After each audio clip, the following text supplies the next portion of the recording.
going on, everyone? It is episode 111, recorded on Sunday, October 23rd, 2022. I'm Drew. As you can tell, I have no voice. Hell, I can barely talk. Might be coughing, might be farting, might be doing a little bit of everything tonight, and that's okay, because we're here and we're talking about spooky stuff. But hey, John, I got a joke for you. Yes. And of course, I picked the longest joke ever with no voice. So a young couple was invited to a Halloween masquerade party. The wife got a horrible headache, told her husband she didn't want to go, but you should go enjoy yourself. He resisted. He's a dedicated spouse, but she fought and claimed that she was going to take some aspirin and go to bed. So she told him she didn't have to miss out on the fun. So he put on his costume and left and went to the party. After an hour of sound sleep, the wife awoke pain-free. And although it was still early, she decided to attend the party anyway. She felt she'd get a thrill out of watching her husband act while she wasn't there because she didn't know what her costume was. She arrived at the party and quickly found her husband frolicking on the dance floor. He was dancing with every nice girl he could, hoping a feel, maybe a little kiss here and there. His wife approached him, being a fairly seductive babe herself. He abandoned his partner and spent his attention on this new action. She let him go as far as he wanted because he was her spouse. Finally, he muttered something in her ear, and she consented. So they walked to one of the cars, had a little bang. She snuck out before midnight and went home. Put the costume away and went to bed, wondering what kind of explanation she would have for her renowned behavior. When he walked in, she was sitting there reading a book, asking him, what have you done all night? He stated, "Oh, it's the same old story, It was a nice time. It's never the same without you." She asked, "Did you dance a lot?" "I'll tell you what, I never had a single dance. When I arrived at the party, I ran into Pete and Bill and a few other guys. So we went into the den and played poker all night. But I'll tell you what, the person I lent my outfit to had a fun night."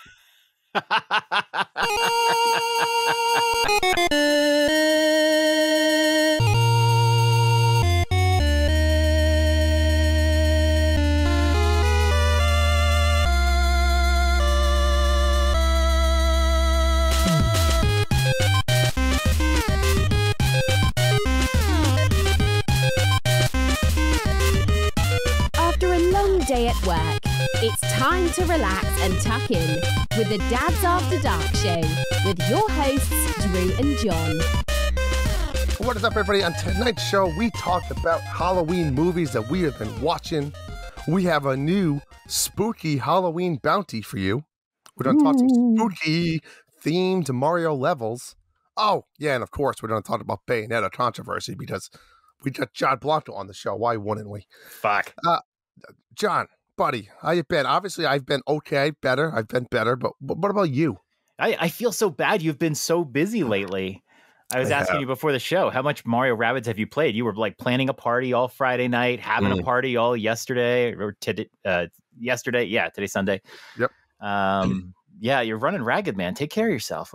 Sure. I started my new job this week. Yeah, and? I'm excited for it. It was really just all planning the first week, which is good and bad. You don't want to start in the middle of something big, but it was a little boring. Let me tell you, planning out your features for the next 3 months and having to answer questions like, how long is this going to take? How long is this going to take? When you don't even know what the code looks like. Yeah, it's just brutal. But yeah. And, I think I'm going to love it, though. So I like the team. It's going to be great. I'm excited about that. But the big problem is we've had gnats in our house this week. A gnat problem. Have you ever just had a gnat problem? I've never had that happen before. I don't think we really have gnats, running freely around Fruit here. Flies. I mean, gnats are usually outdoor. You get the big clumps of them, when you're outside. But yeah, like it was, I don't remember what day it was. It was like Tuesday or something. And we're like, all of us were like noticing gnats, like, you're just walking and you're just like swatting away. And we were dealing with that. And then I looked online and I was like, oh, you can put traps out. So we had been putting traps out for several days. And then we stopped by today. We didn't do it today because we had company coming over. But man, I was like starting to see, and like we were getting less and less gnats dying. And it, like the whole problem was clearing up. But then I noticed today, like around the sink, I'm starting to see gnats again. So I have another trap out. I know they're attracted to moisture, but like sinks, I don't know what we're doing differently. But yeah, they just kind of boomed up today. So it looks like we'll probably have traps for another few days. I might have to go buy some traps and put several of them around. What does a gnat trap consist of? Like a sticky? It's like it's a mixture of vinegar, sugar, and soap. So it's supposed to get them kind of hungry and dip in. But once they dip in, obviously they drown. So that's homemade fun. Homemade. Yeah, I've had fun like walking by the trap and like if I see one on the rim, because a lot of times they'll hang out on the rim for a while, and I'll just kind of like blow it in. See, that's a boy, John. See, it's a murder. It all starts with a gnat, and that she'll be killing bunnies, and it's just I love it. I love to hear it. I'm gonna be full scale Jew. I guess I haven't mentioned the elephant in the room here. This is an audio only podcast, but John's wearing a fabulous. I mean, would you call that a hat? It's hammerhead shark. Yep. Hammerhead shark. It's not just a hat though. It's like the mouth is open, so like the jaw goes underneath your chin. I mean, it has a whole tail and everything. It's not. You didn't have to take a little selfie picture and post that. I already did. Of course I did. But did I miss it? Well, I posted it while you were doing your intro. Appreciate that. I'm right on it, man. In mid joke form. Where'd you post it? Twitter? Yeah, it's on Twitter. Oh, fuck that. You put it on Discord. Oh, I'll post it to Discord. Okay. Tell me about your party. I got to know. It looked fun. Man, this party was awesome. I hate to pat myself on the back, but I'm going to here. Yeah, it was like a typical, like what you see in like a movie. I strung lights all across the backyard. We had a projector going out there. We had like trivia. We had games. We had movies playing on the projector. The playground, the kids were running around with glow sticks and stuff. Music playing, so much food. We had about 40 people. It was a blast. Everyone had the time of their life. Fantastic. A lot of planning, but it was worth it. A lot of people. So one of the pictures you sent looked like you had a game with team captains. Yeah. So what was this? So all of it, the whole night, divvy ups into teams, right? So there was 5 teams. But wait, before you start, this is so you. It's so you. Everybody said that too. But yeah, we all divvy up into 5 teams, about 8 people on a team, and all the games, costume contests, like everything you get points for. There was like hidden points throughout the house you could find. If you won like the best costume, you won extra points for your team. I see. It was all points related for the team. Winning team medals. It was fun. That makes sense because you have all the little games, but it's not just like it contributes, right? So if a little kid wins a game, they can say, I did it for my team, and they're all proud of themselves. Yeah. Yep. Yeah, it was a ton of fun. Looks like fun. Are you happy it's done now, though? A little exhausted? Yeah, a little happy. Yeah. I cleaned up this morning and then trying to just lit around all day. I got to tell you a funny story really quick about fedettes. Because I came home the other day. Actually, you know what it was? It was a while ago. It all started when I got my Bowser Lego delivered. And I think the FedEx truck, I have a long driveway. You have to turn around at the bottom. They backed up onto my grass, probably like 4 or 5 feet. And it was, fall, it's usually wet. And they really must have spun their tires. John, me in my front yard, you don't fuck with it. Yeah. And they did like this huge 5-foot long tire track. And I was pissed. And I was like, what am I going to do?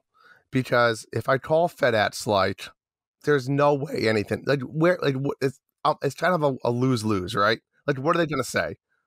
Like sorry for delivering your package for you. Yeah. So I said, fuck it. I was so mad I called it anyway.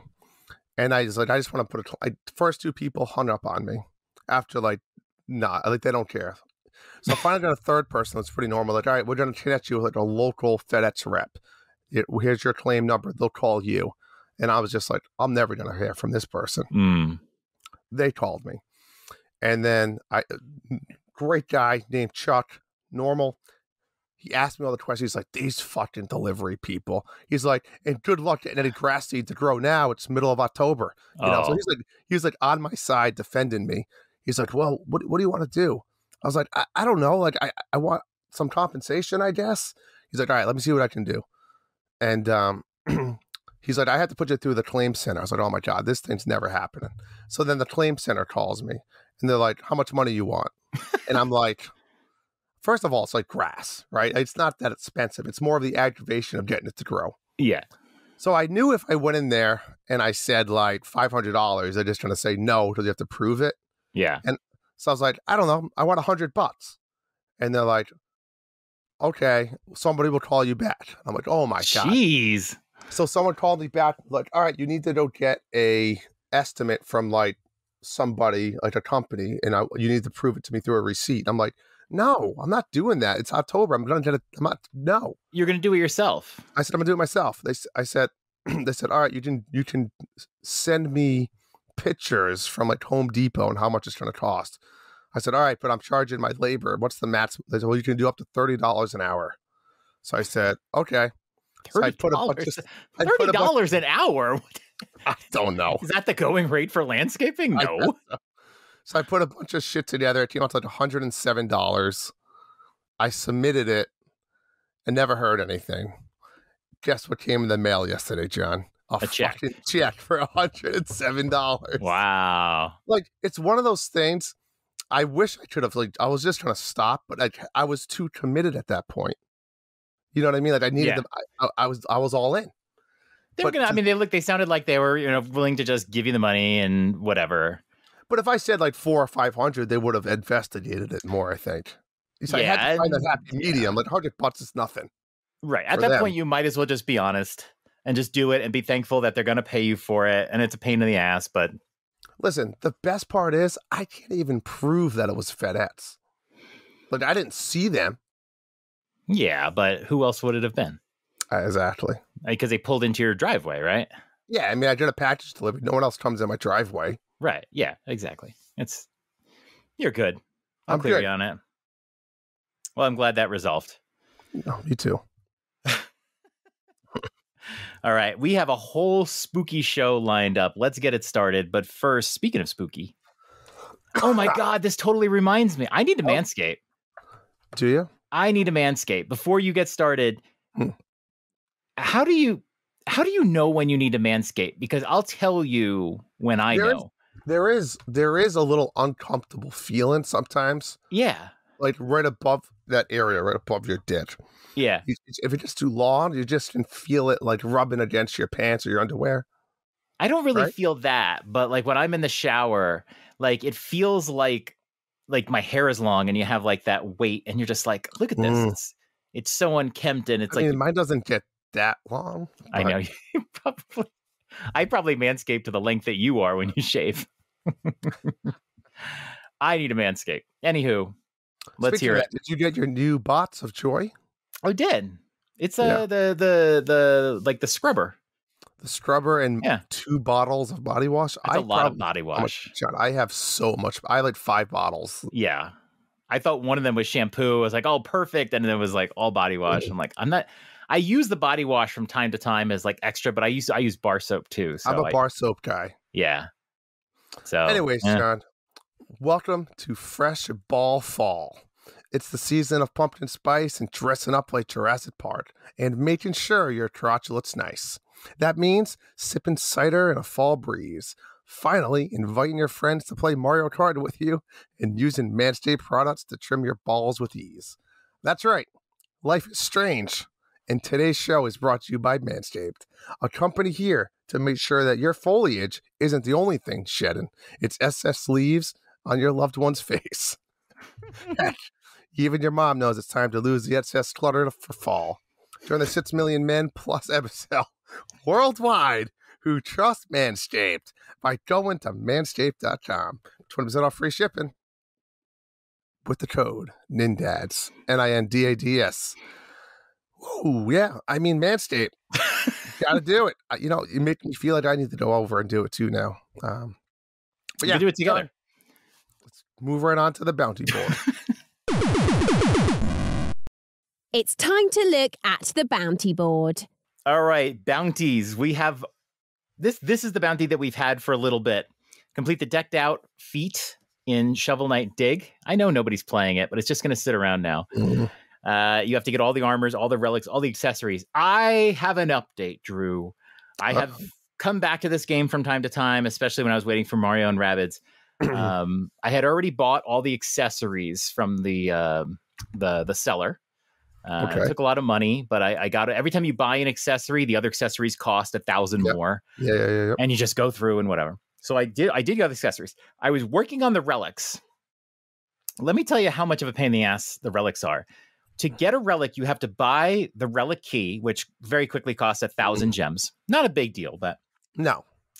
then you have to go down into the hole and keep the relic key with you. If you get hit, that's hard. You lose it. And you have to keep it with you. If you get hit, you have to pick it back up. And usually you'd have to hold on to it for like a level or two until you get to a relic door. And then you go down that way. And they will always give you a new relic. You use the relic to get through the stage. And then it's like unlocked, right? By the time you get to the end, so there's like, I think there's 11 relics. By the time you get to the end of the relics, they don't appear into the second world. So you have to literally clear the mushrooms, all the levels of the mushrooms and the boss, get to the second area and go through a couple there before the relic door shows. And I was doing this fine. I was up to the second to last one. And here's what happened. I died doing the relic level, because I was really low on health. I died doing the relic level. No, I'm sorry. I didn't die. While I was doing the level, I picked up another relic. So a different relic. And when I finished the level, it didn't unlock the relic. What the hell? Really? So I still had 9. All right. And I was in a car at the time, just like sitting there. So then I did it again, I'm getting really good at like keeping the key all the way. On the 11th one, they give me the 11th one. It's not the one I missed previously that didn't unlock. I get another one and I die on that level. So I still only have 9 relics unlocked, but is it a bug? It's weird because there's no more relic doors. I can get the relic key, but there's no more relic doors. Did you look it up? I don't know what to do. I tried looking up. I didn't see anything. I don't know if this is a bug or what I'm guessing maybe is I just have to get the relic in regular gameplay. Like it's not, you unlocked it, but you didn't get it. It's not unlocked in the list, but it's available in the game. Yes, I know. And if I get it, it will instantly unlock. I don't know. Did you use it when you got it? Maybe you have to use it. I haven't gotten it yet. These last couple, I just haven't gotten it yet. I don't know what's going on. I hope this could be a bug that maybe it'll get patched out or something, but I can't finish the relics right now. And then I'm working on the armor. They're all in hidden places. At this point, I'm just going to look up where they all are and just go get them. I can warp to every single stage. So finding that shouldn't be a hard thing, but some of them are pretty hidden. One of them, the hint is that it's like hidden in the saw. I have no idea. I've tried it a million times fighting the saw or whatever. So I do want to get this one. I'm really pissed off about the relic thing, though, because I have no idea if it's glitched and if it's even possible at this point. But yeah, we have that one for $20. And then we have a new one. What is this new one? We do have a new one, folks. So we have a brand new Halloween bounty. Your ears should be perked up. $10 bounty. Here's what you have to do. Go out there, get yourself a nice sized pumpkin, and you need to carve, not a penis, though that'd be pretty cool. You need to carve the Dad's After Dark logo into the pumpkin. That's it. Simple. $10. You could do it with a pumpkin you already have in your house. You don't do it right now. Light that shit up too if you do it. Light it up. Oh, I want to light it up. I want to be displayed. I want a nice, crisp screenshot so I can make it my background on my phone. That's what I want. I'll make it $50 if you heave it at Platinum headquarters. Wow. We also have Monthly Mayhem Halloween ongoing. That contest runs through November 1st. It's just basically give us your Halloween inspired pictures, your Halloween inspired poetry, songs, decorations, costumes, whatever you want. You know the drill. We did this last year. We will judge it on our next show, and the winner gets a prize. You know, John, how are we doing the other prizes? Are we just having 2 winners, or are we doing the lotto? I think we'll just do. We picked the winner and then the lotto for the other one. Okay. I mean, I think you just nailed it there. If someone could write a song or sing us a little poem about spooky Nintendo Halloween, Dad's After Dark, I mean, that's like an automatic winner. Yeah. You know what I'm saying? Like, it's unique. You would probably win. And Simple. Nick needs to post the picture of his Splatoon pumpkin. He hasn't entered it formally. I don't know if you've seen it. I have. It was amazing, but Amazing. But he has not submitted it. Doesn't count. Come on, Nick. Yeah, I can't wait to do that one. We had a lot of fun with that last year. We'll be doing that next episode. And then the Nintendo Dad's Extra Life is happening. It's live in New York. It's going to be from 10 a.m. to 10 a.m., November 5th through 6th. It is a 25-hour marathon because the time change happens that night. I don't know if that's good planning. Did they know beforehand? I know the Nintendo Dads didn't organize this. 25, it just seems especially cruel. 24 is hard enough. You can donate by going to bit.ly, that's bit.ly/extra life dads. You can donate to any of the shows. So you got to pick one, pick your favorite, pick your least favorite, pick the one that needs the most help, pick the one that picks their nose, whatever you want to do. And donate there. You can wait till the show, but I know they want to see donations beforehand too. You can do after. You have all year. But donate now. It encourages everybody. So that's going to be November 5th through 6th. Be ready to watch 25 hours of Jesse playing Picross. Maybe for like a half hour. Maybe. I don't know. Multiplayer Picross would be fun. I wish my family liked Picross. I'd totally play with them. It's time for the meat. All right, an all-new spooky meat. And what is more spooky than Bayonetta 3? The controversy you already know. Drew, we've talked about it. I've heard other shows talking about it. Everybody's talked about it. It was all the news this week while I was battling gnats. Helena Taylor is officially not involved with Bayonetta 3. We kind of found that out a couple, 2-3 weeks ago for sure. But we kind of knew that for about a year.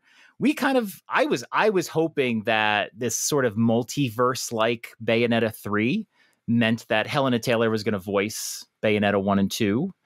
And, a new actress was going to voice the other characters. But yeah, Helena Taylor is not going to be involved. And, the story that dropped was, it was last Saturday. Helena Taylor, did I mention she's the voice of Bayonetta? You did. Went to Twitter and she gave sort of an accounting of what had happened. She's been getting a lot of questions about why she's not in Bayonetta. And this stems to last year. There had been a tweet by somebody who had just tweeted her out of the blue and just said, I just can't imagine Bayonetta without you. That's and strange. She actually responded and said, you might have to. And that was like a really big thing. I think we talked about it on this show. And yeah, that has sort of culminated to what's happened in the last few weeks. And she put out a video and detailed that basically she felt like she was lowballed by Platinum. Her claim that we know at the time is she said she was offered $4,000 for the entirety of her work. There's been some other reports that have come out. Honestly, I don't put a lot of credence in them because they're just anonymous reports about offers that can easily be faked. I can fake up an offer that I've gotten from clients and say they've tried to pay me $1 million. But whether she was offered more and offered less, the story keeps changing from what I have seen. Some people say she was offered $15,000. Sometimes it was $20,000. Who knows? But what it does appear to be is that she was fighting for her worth. And in this case, her worth is a lot. Her voice is extremely valuable to this series. This series, quite frankly, isn't the most successful series in the world. But this series is really nothing without her voice. So I think whatever she was asking for was probably due her. And this is a problem in the industry. We're hearing lots of reports that various voice actors from Breath of the Wild were paid like extremely little. They're paid by the day of work. And so unless you are a famous character, you're really not getting paid much. You're probably scrounging by. So it's sad and it's unfortunate. And for me, it was really just spoiled something that I've been waiting 5 years for. I am obviously a big Bayonetta fan. My avatar for this show used to be me wearing Bayonetta hair and wearing a Bayonetta outfit. And as soon as I saw this Twitter video, Michelle was next to me and we were listening to it, and she called for a boycott, Helena. And she's like, oh, and she kind of looked at me like, well, that's not happening. And yeah, 2 minutes later, I canceled my pre-order and I'm done. I'm out. I'm not going to be buying Bayonetta 3. Probably not going to be playing Bayonetta 3. And I've heard a lot of talk about it on Nintendo Dads, and I want to go with the core of it. First of all, there are a lot of Bayonetta fans that are boycotting this game. That is true. When she did this video, there was a lot of support for her on Twitter.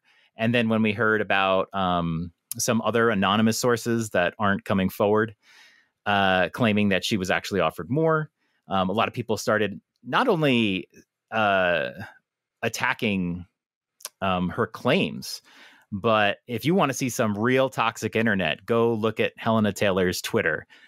She is just being attacked by Gamergate people, just the worst of the internet. I mean, it's just awful. And but there are a lot of people, I know a lot of fans that have dropped their pre-order. They're not buying this game, so it's going to have an effect on Platinum. I think what's really important to say is she's not a victim in this. Okay, she's a contractor, a consultant, if you will. That's what I did for 8 years, and what she's experiencing is not unique. I've had this happen with me on jobs where what happens is somebody says, I need some work done. Think about it. If you were just hiring someone to paint your house, hiring someone to build your deck, you're going to ask them to give you an estimate. They're going to give you an estimate, and they're going to base that number based on labor, parts, profit, whatever, that sort of thing. They're going to give you a number, and they say it's going to cost you $15,000 to build your deck. Someone could come along and say, I'll do it for $13,000, and you'll just go with them. And, so you see companies that do very good quality work, and they just get undercut by somebody who's not as good, but you're going to go by the cost a lot of the time. And, she deserves a lot for this role. She's one of the most famous voice actors for this particular role. There's not many people you can name the voice actor they do that character. And if you do know it, it's just not a famous character. It's just one that maybe it's a favorite of yours. She has created this character. This is her character. If this character just sounded like most any other characters, it wouldn't have the impact in pop culture that it does. So, but she's not a victim. She wanted to be paid what she thought she deserved, and Platinum didn't want to pay her what she thought she deserved, and they just went another way. They could have found. They're talking about the voice actor Jennifer Hale, who is doing the role. I mean, I've heard so many times Jennifer Hale, well known. She did Mass Effect and other games. I've heard so many people say that. If you can only name one game that somebody did, she can't be that well known. Okay, I've never heard of her. I'm sure she did a great job in Mass Effect. Like, please name something else she did. She's not a well-known voice actor. She's been doing it a long time. She's in her 50s, just like Helena Taylor, but I digress. I think one big key statement that came out of what Helena Taylor says that doesn't get play, and I'll quote it here, I have it written. She said, I decided to do it to stand up in solidarity with people all over the world who do not get paid properly for their talents. Fat cats cream off the top. I think that's a British term. Fat cats cream off the top and leave us the rotten crumbs. In England right now, there are nurses going to food banks to feed their children. This is not right. This is not acceptable. And that's true.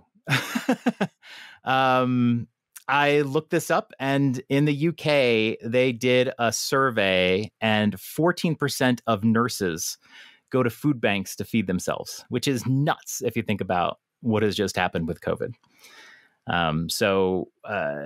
Whether she, said things in the wrong way, or, it sounds like she was offered a flat rate for her role as maybe the Bayonetta 1 character in the game. And that's what she was talking about in the video, or not. But clearly she was asking for what she deserved. She didn't get what she deserved. And so she didn't cave. And somebody just swooped in and took the role. If Jennifer Hale didn't do the role, 30 other voice actors would have taken that role. It's not like anything other than that. And I have not seen this happen in gaming ever. there have been voice actors that have changed roles. That's happened a lot, not of this magnitude. And so, Drew, I wanted to ask you, and it's hard. This is like, what would you do in this situation? I think everyone's going to be different. If you found out there was a new Super Mario game coming out, and then you found out when the trailer came out, and you go, that doesn't sound like Mario. And you come to find out that Charles Martinet, they didn't want to pay Charles Martinet. He asked for what he thought he deserved, and they said no, and they hired somebody else, Chris Pratt, or somebody else.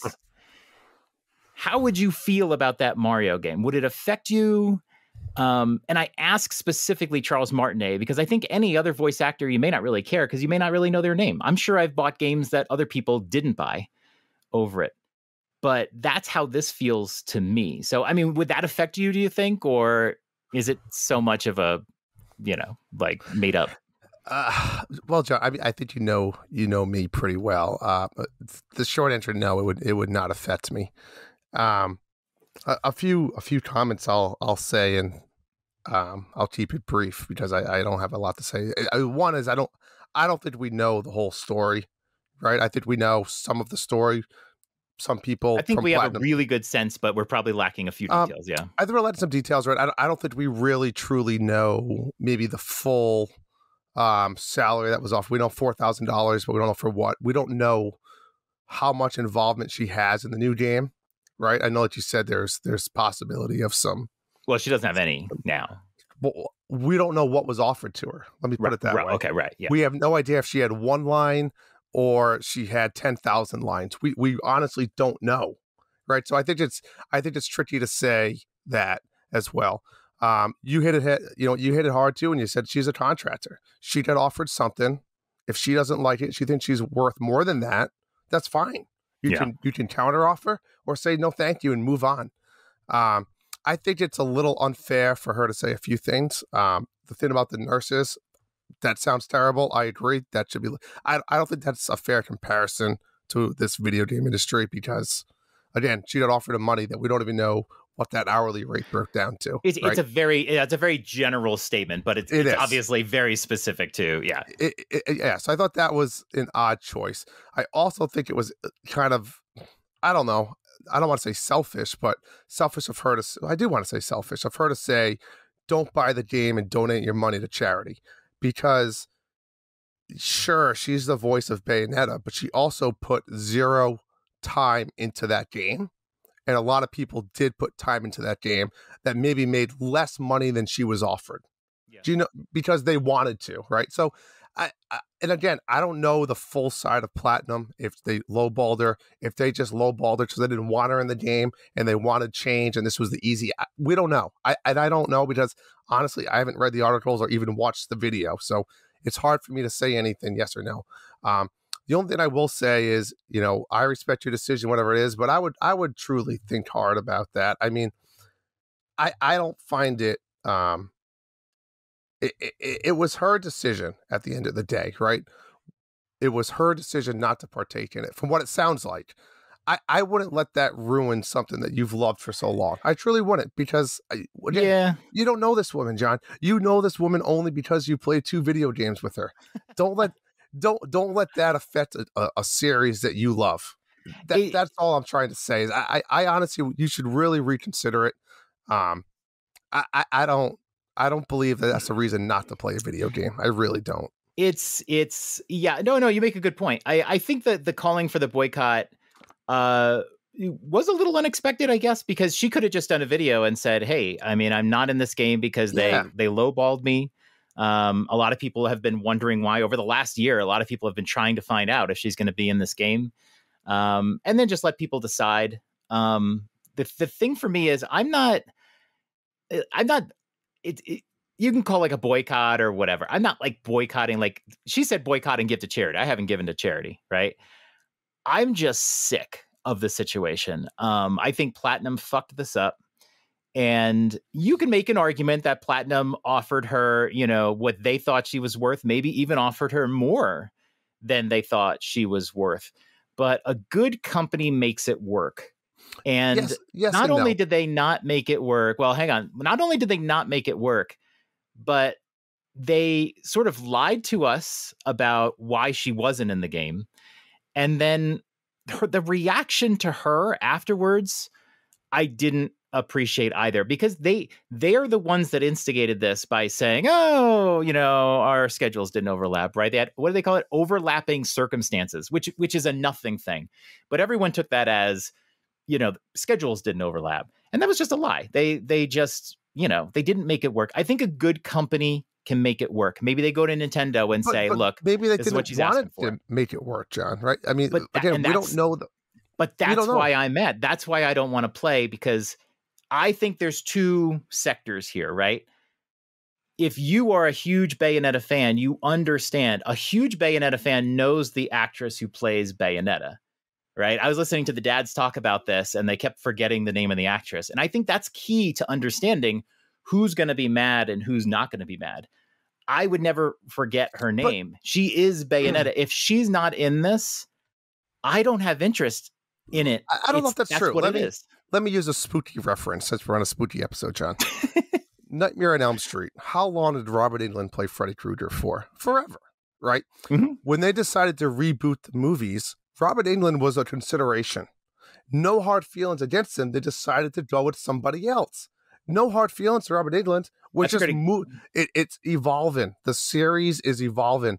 And this talk of the mirror universe and shit like that, the series is evolving. And they didn't continue. Sorry, Helena. But yeah, we want you in this role, but we don't need you as a major character anymore. And again, I'm speculating on that we can't afford to give you that big budget because we're using it on other people. We're spreading it out, and it's just, I think it's just as an evolution for Bayonetta 3. And again, I think you need to reconsider it. I don't think you should let one person say something that ruins one of your favorite series. No, just my opinion. No, yeah. And no, I'm definitely not reconsidering at all. I already said, I am not giving Platinum my money. If I buy a copy, it'll be a used copy. I'm not buying. So let me ask this. Would you never buy a Platinum game again because of it? Never buying a Platinum game again. I'm done. Yeah. Wow. No, because I think they fucked it up. They had something good. I don't think, and they're ruining it. We don't know that. We don't know they truly did. You make it work. A good company can make it work. That's all I'm saying. Not if they don't want her. If they don't want her even more, I don't want to give Platinum my money, because I think that's a horrible decision. Why? It's evolving. She's the character. She is Bayonetta. She didn't write the character. Platinum designed and wrote the character. She is the character. No, remember, Freddy Krueger should have been played by somebody else before Robert Englund. No, that is a good example. I can think of two movie examples. That's a good one. That is a good one. That was a reboot that was done 25, 26, whatever years after the original. Robert Englund is older. You know what I mean? You move on. He was in tons and tons of movies. Sure. And the reboot had no continuity. It was a reboot. The story was even a little bit different. And I actually thought the person did it was great. If I knew, if I was going to go to the movies that day and I found out Robert Englund was treated poorly and cast aside, I might not have gone to see the movie. So I don't know. I want to be in it, but that reason. Well, you're getting older. Yeah. We're trying to go a different direction. Right. This is the third game, but I understand that. And that's what I'm saying is, it's not like I'm going to say, oh, I'm going to avoid every game where someone who was involved in, remember Night in the Woods? One of the designers in the game was harassing women. It was a big thing. He's out of the industry now, and people are talking about boycotting the game or whatever. And but it was a different thing, right? It was someone who worked on it. I think it's just individual. Remember the other example I thought of recently was Lightyear. Remember when Tim Allen wasn't the voice of Buzz? It was a different character. I know. Well, right. It was the actual Buzz versus whatever. A toy. And that made sense to me. So I wasn't going to be get Tim Allen, out of here. But if really they got a different voice because they just didn't want to pay Tim Allen, then wasn't it Chris Pratt or Ryan Reynolds or whoever the hell it was? Neither of them. I forget who it was. No, it was a big name actor. It was a big name. More than Tim Allen. Yeah. I think it was Ryan Reynolds. No, it wasn't Ryan Reynolds. Yeah, Ryan Reynolds has a very specific voice. But I think it's specific. Are you looking it up? I'm curious. It's very specific to the game, the character, and your history with it. Chris Evans. Pretty big name. And it's such a vanilla voice too. It's whatever. No, but it just makes me ill. Every time I think of Bayonetta 3 and it's coming out on Friday, I'm just ill because I feel like Platinum just fucked this up. And it doesn't matter. If they decided they didn't want to pay her, they fucked it up. If she was even an obstinate, she was being obstinate and like asking for more money and whatever. I saw one report that said she was asking for $100,000. Who the fuck knows? Like these anonymous reports, come forward and put your name behind it. Okay. If she was asking for $100,000 and it's like, okay, was that fair or not? I really don't know. But see, I think you're still making a lot of assumptions when you only know half the story, and then it's going to cause you not to play the game. The only way what one person said, you don't know anything about this woman, John. You're letting this one woman dictate something for you. You don't know her.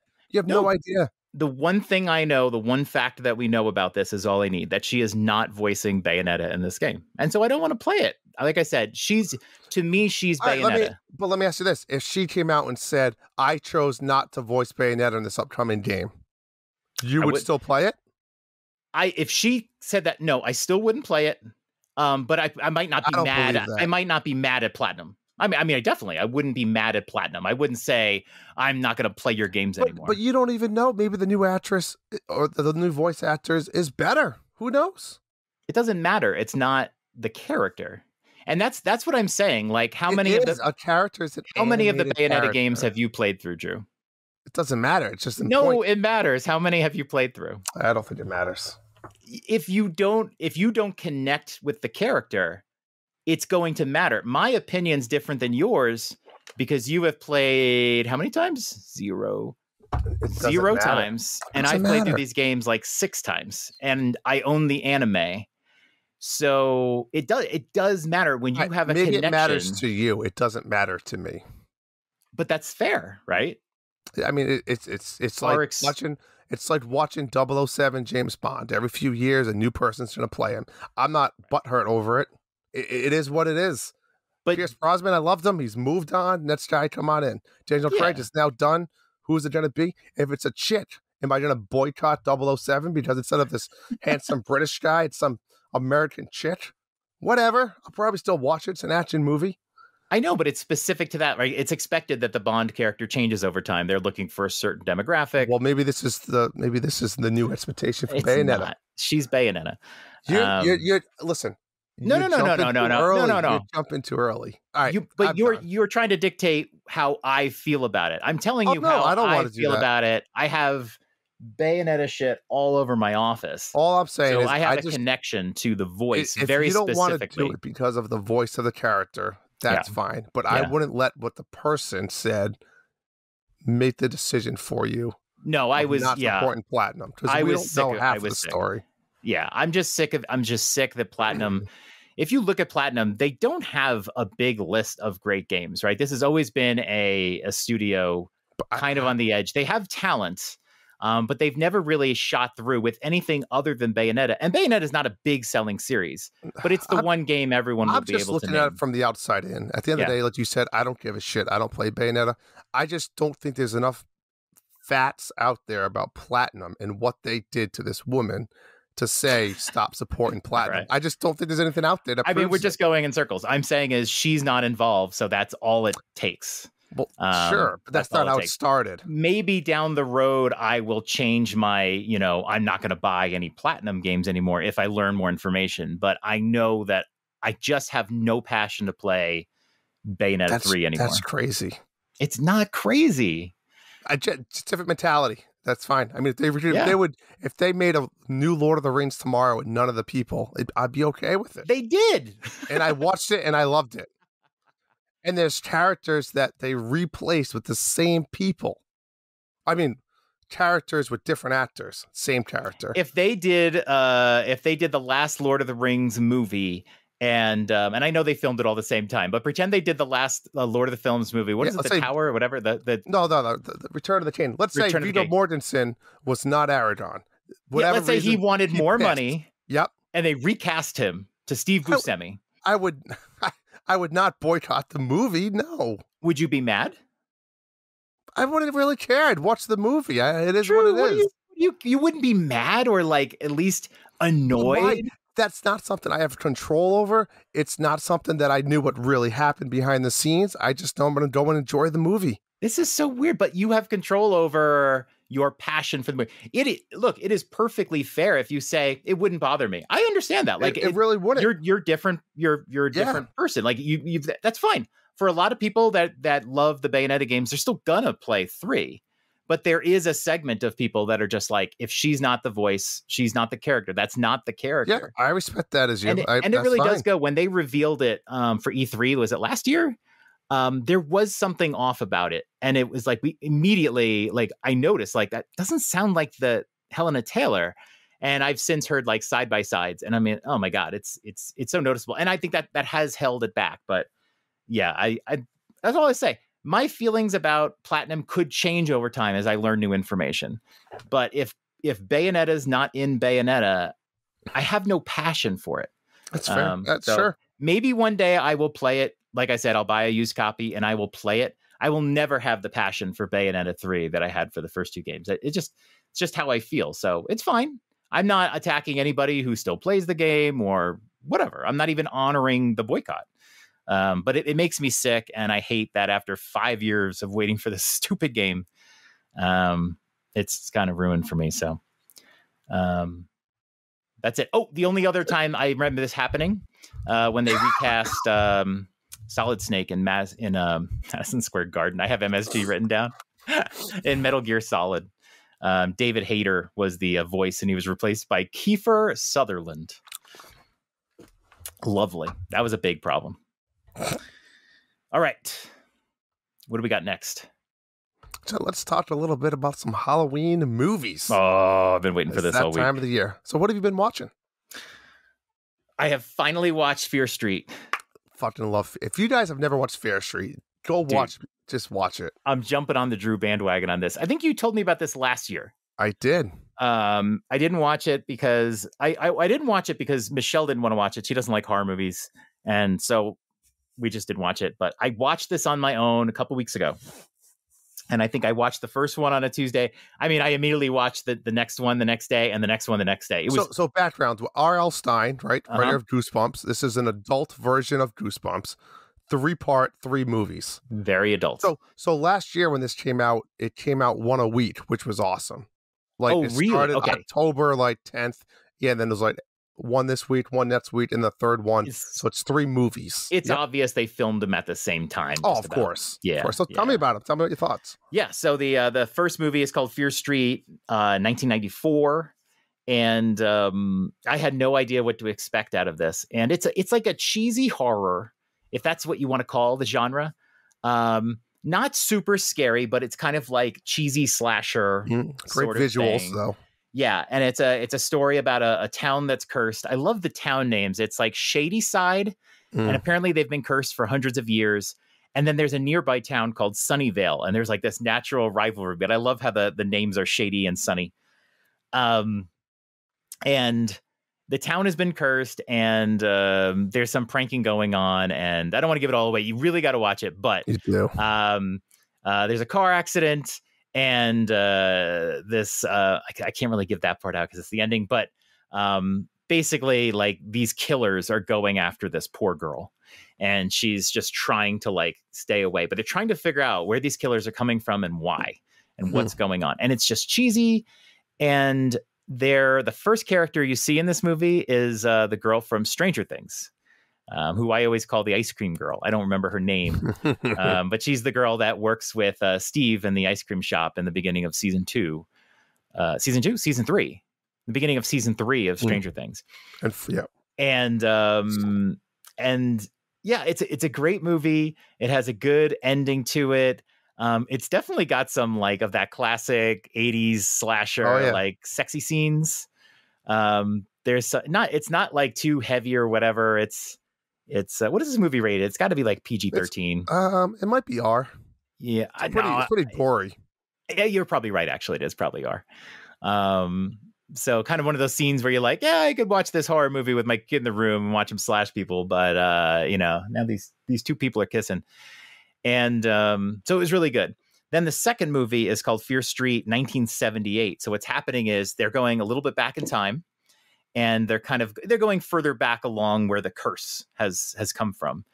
And they reference a murder that happens where you actually see that character as one of the slashers in the first movie, and you kind of see where this person came from. And this movie stars Max from Stranger Things, and really stars her. Like the other movie, that girl just had kind of a cameo in the beginning. And this one's really good. This one takes place at a campground, and this guy's just killing everybody. It's a really good story, and I was like, wow, this is still really good. But it's all the same connections. It's right. It's connected. It's different actors, but it's telling like the earlier part of the story. And there's an even better sexy scene in it. I think the best sexy scene of the whole trilogy with the girl who is the best in town. So that one was good. Then the third movie goes back to 1666. I was a little worried on this. Me too at first. Yeah, because it's like, hello, we're Amish people sort of kind of thing. But the cool part about the third movie is when you go all the way back, they're actually recasting the same actors. And they're playing different characters, but I think they're playing people in their ancestry. I assume all of them are in their ancestry. So you see a lot of the characters from the first movie.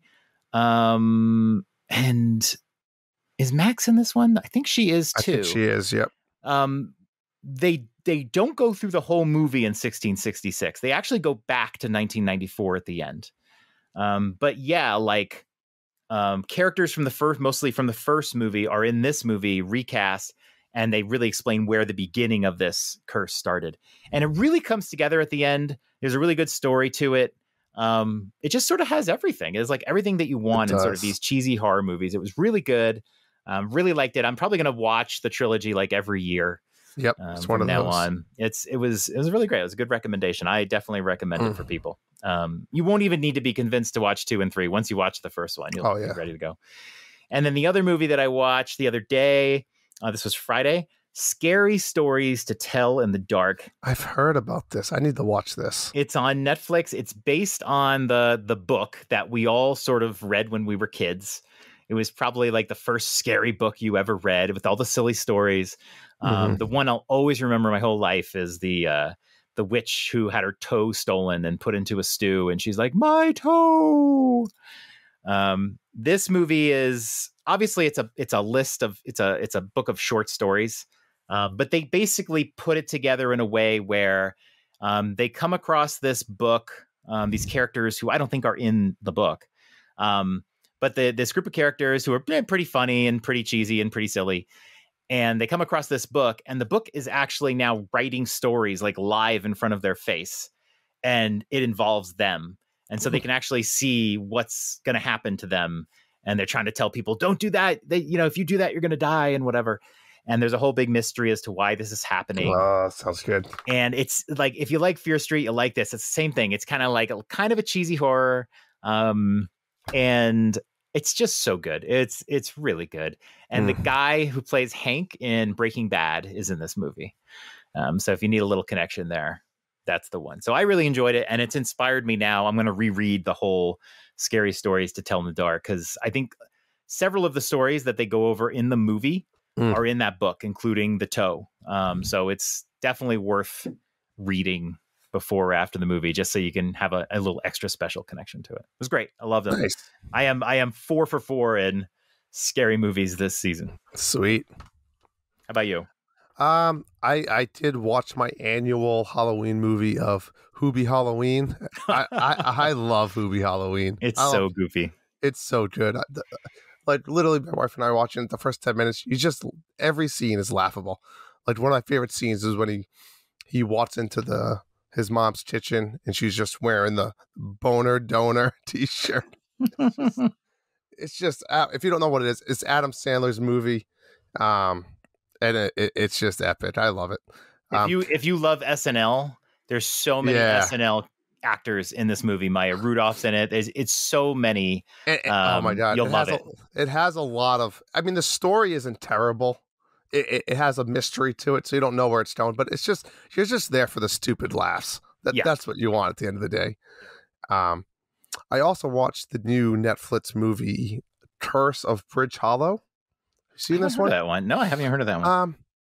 It's okay. It's kind of this small town, and pretty much the curse is that, well, this town loves decorated for Halloween, and the curse is something happens and all of the Halloween decorations come to life.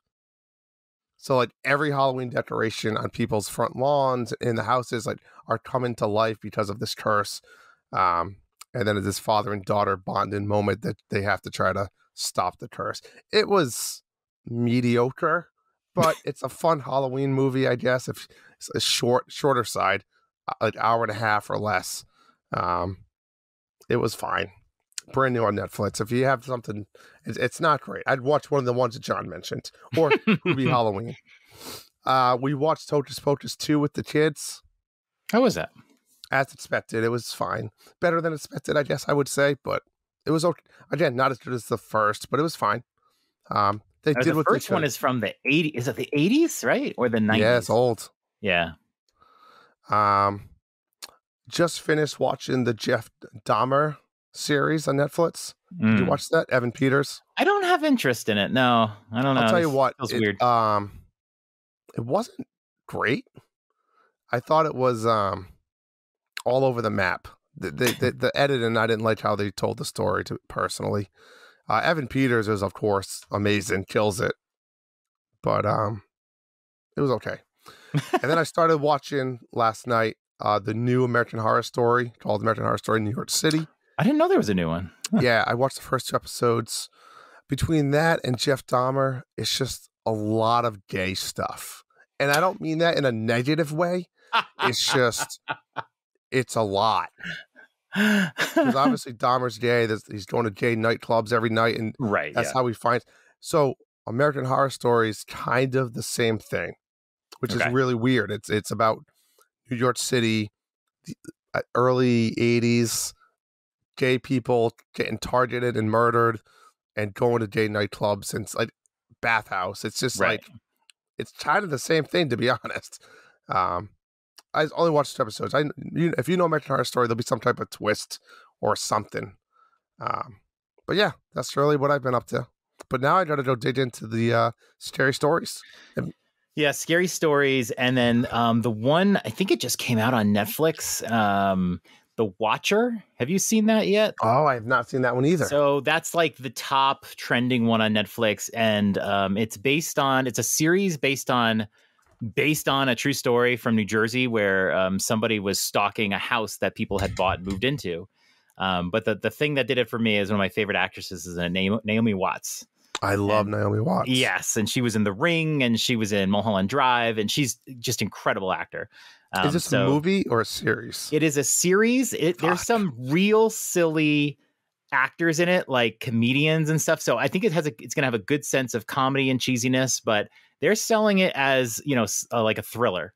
Okay. So it looks good. I think it's actually pretty beefy. I think it's like 8 or 9 or 10 episodes too. It's not like just 4. Mm-hmm. But yeah, Naomi wins the day for me. So I'm going to be watching that hopefully pretty soon. Nice. Sweet. It's the best time of year. Speaking of spooky. Well, John, since it's that spooky time, I have a little spooky Halloween joke for you. What is a Halloween-themed fleshlight called? Oh, no. A sex pumpkin. A jack-off lantern. All right, I'll save the next one for later. So speaking of spooky-themed Mario levels, let's just have a little nostalgia talk, John, here for a minute. I listed some of my favorites, and we just try to talk about them. Hopefully you remember them as well. But the first one I want to talk about is Hotel Delfino from Mario Sunshine. If you remember this level, it's a pain in the ass to start off. You have to kill that big manta ray guy, and then once you finally kill him, it unlocks Hotel Delfino. And inside there, it's pretty much the boos have taken over the hotel. You have to chase Shadow Mario around the hotel. There's booze in every room. You find some hidden passages. And then at the end of it, you have to get to the casino and fight King Boo himself. One of my favorite Mario levels of all time. I don't know if you remember this one, John, if you already played through Mario Sunshine, but I did. I don't remember it. I'm looking it up right now. yeah, it's a fun one. I don't know why. Just it's a great one. All right. Move on to the next one. I know you remember this one, John. Super Mario Land 2, The 6 Golden Coins, Pumpkin Zone. I haven't even played that game.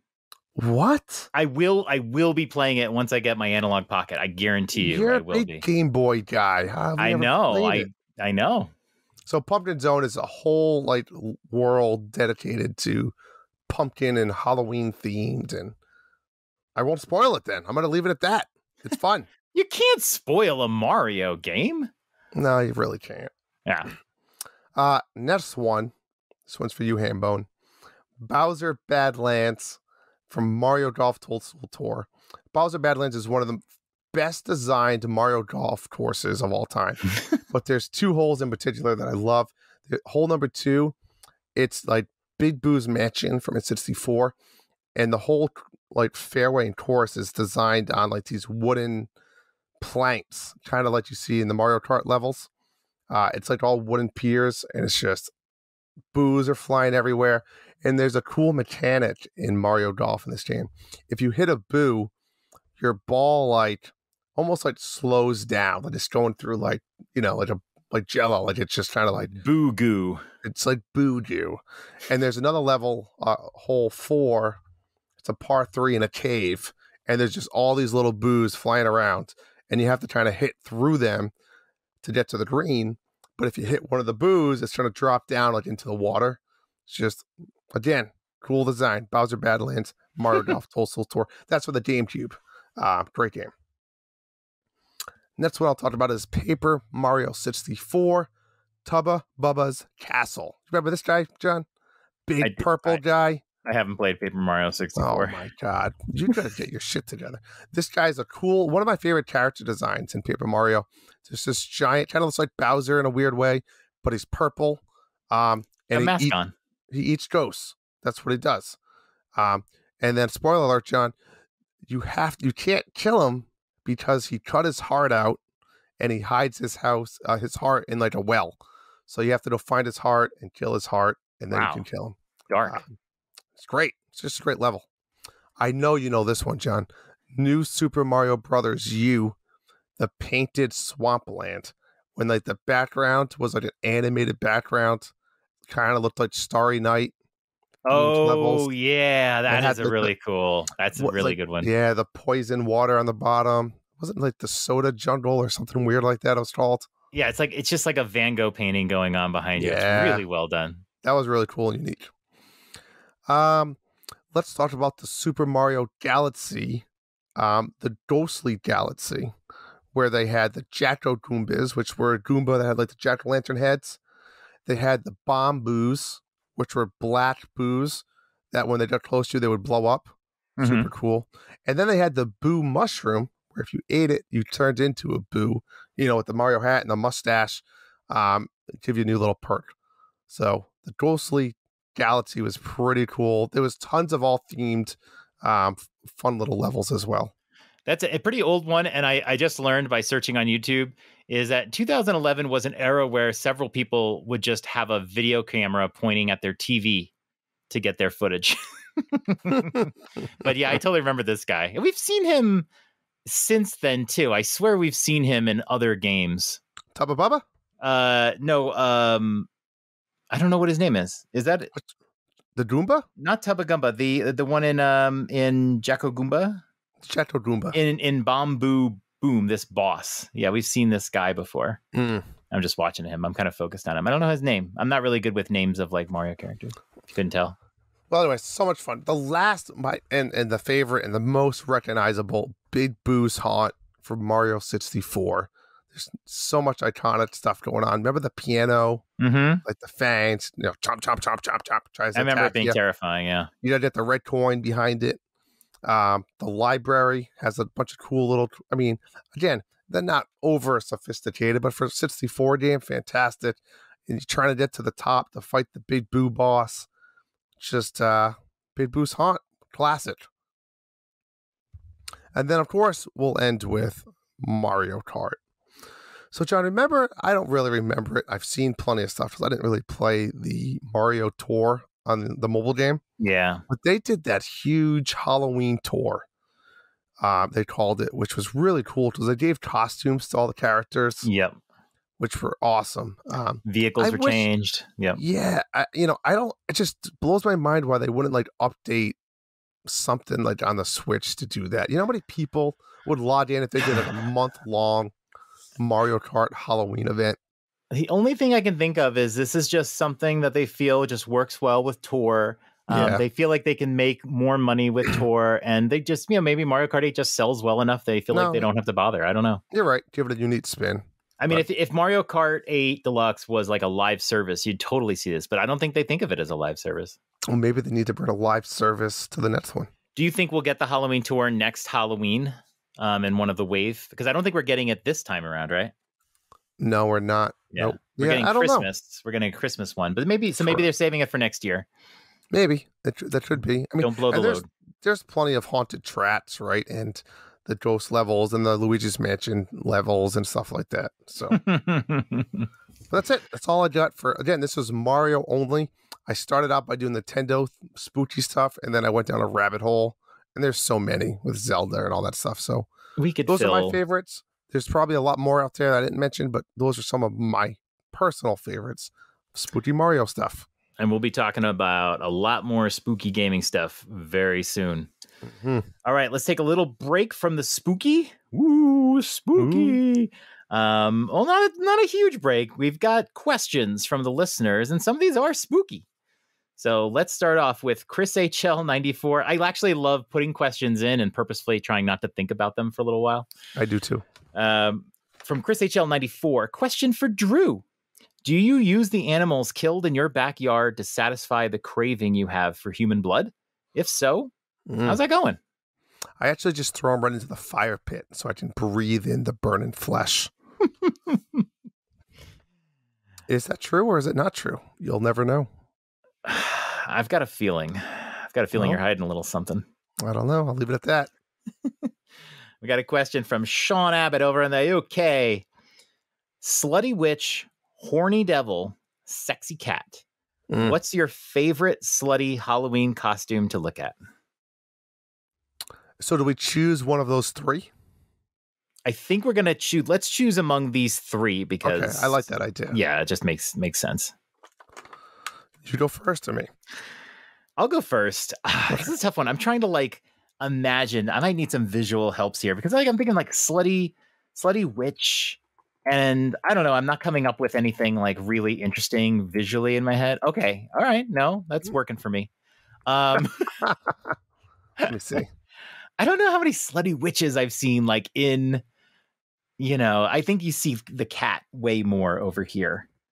I think you over here. Yeah. I will say if you didn't limit me to these three choices, it would actually be more of the sexy costume that isn't one of these things. You see, girls dressed like cats all the time. It gets kind of lost. Even if it's not the S&M type cat that I'm seeing right now on my screen. Listen, if you've never whacked off to Sarah Jessica Parker from Hocus Pocus 1, could you really call yourself, I can't even remember. I mean, she just had her tits hanging out the entire movie, and it was like a kid's movie. I'm going to have to... just type in Hocus Pocus, Sarah Jessica Parker. Okay. If we're going to do that... then I have to point out that oh my God.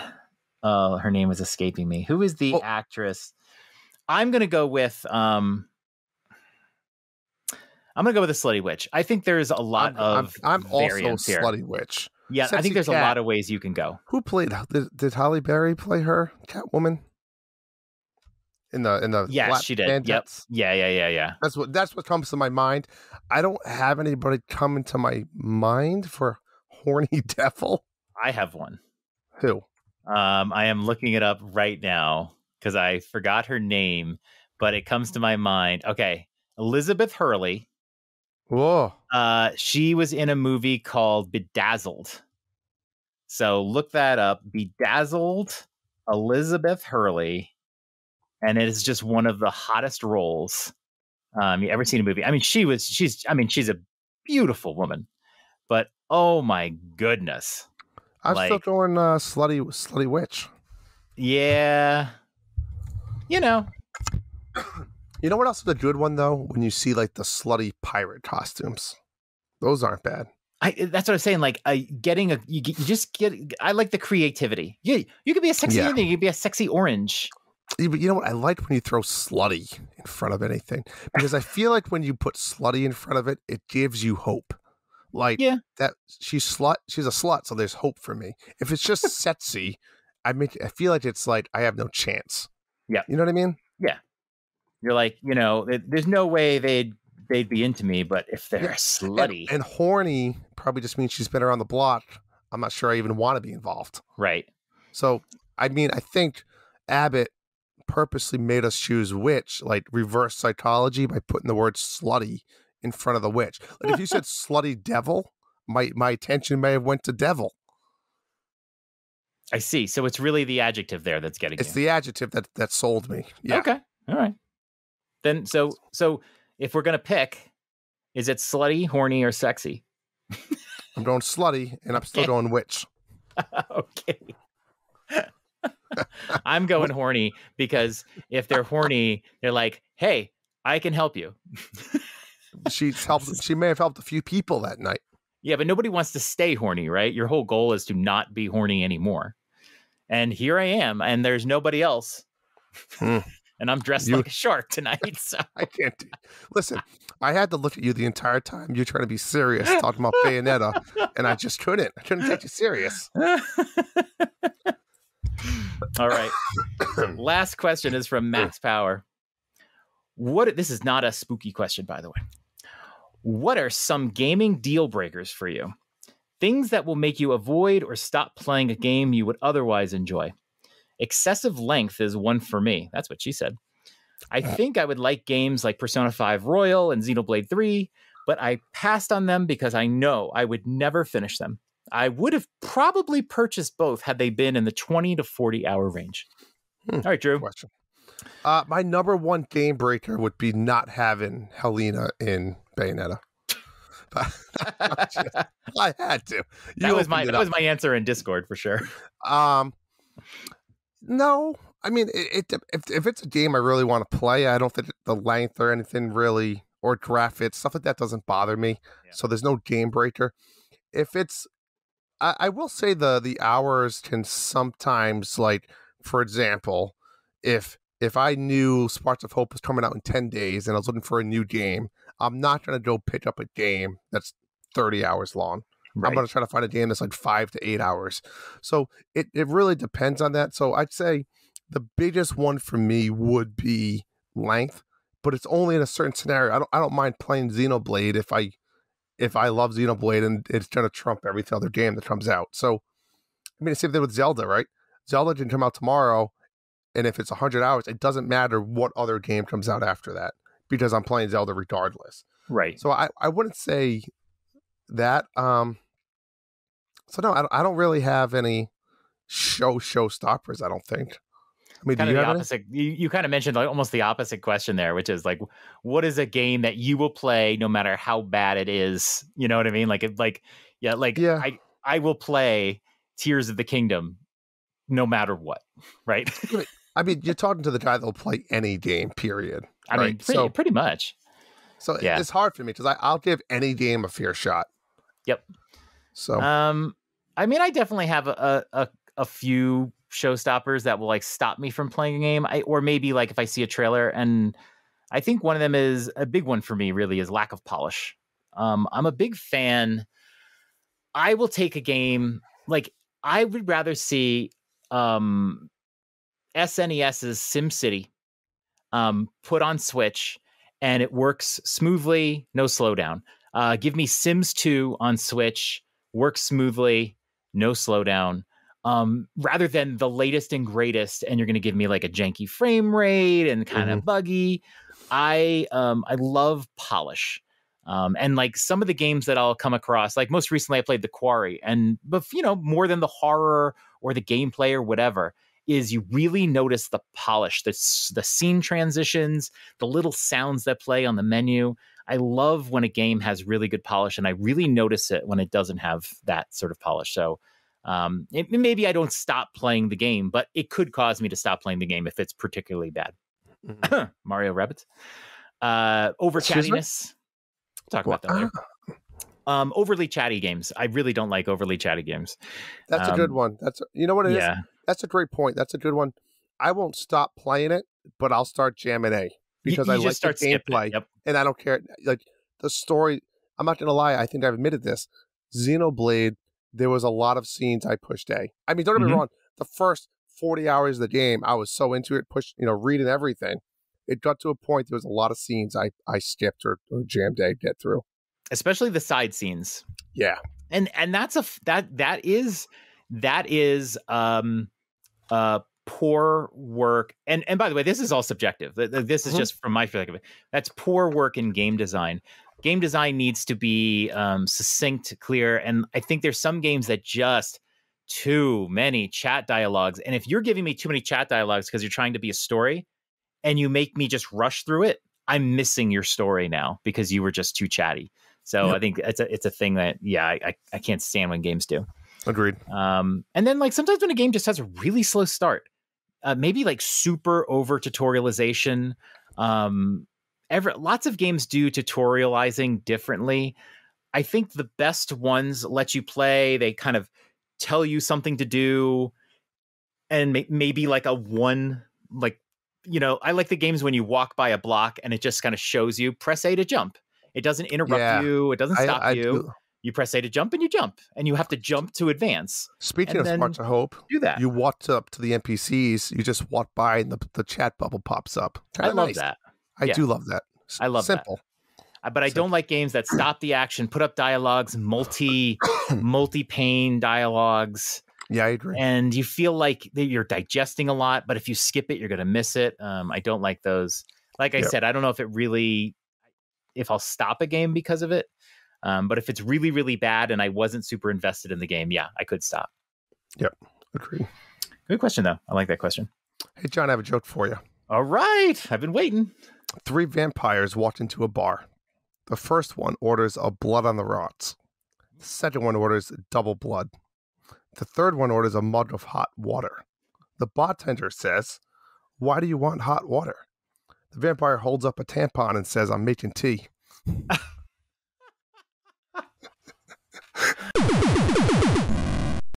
What we've been playing. All right. This week, Mario and Rabbids Sparks of Hope finally came out, and we've both been playing it. I don't think either of us are really far into this game. I think we're both on the first planet still. Yep. I think you're a little bit further than me. And because the game's only been out for a couple days, I don't want to get too much into it. But let's talk about our first impressions of this game. Drew, what do you think of... and we've both played the first game, but what do you think so far of Sparks of Hope? Yeah, it's fine. Like you said, I beat the first planet, but I didn't leave the first planet. I'm doing all the side quests. I mean, anytime you play a Mario game and you can't jump, it's just like, why am I not jumping? You know what I mean? It's just, but really quick, overall, it's fun. It's fun to see all the different Mario involvement. I think they did a good job integrating it just as they did with the first game. I love the whole, I hate to say, maybe Mario Galaxy type feel with the planets and the Lumas and stuff like that. But at the end of the day, John, I'm going to ask you this question and leave it at this because I'm enjoying it. If this was just Rabbids Sparks of Hope, no Mario Nintendo references, would you play it? That's a tough one. I do like these games. I don't know if I love the Rabbids.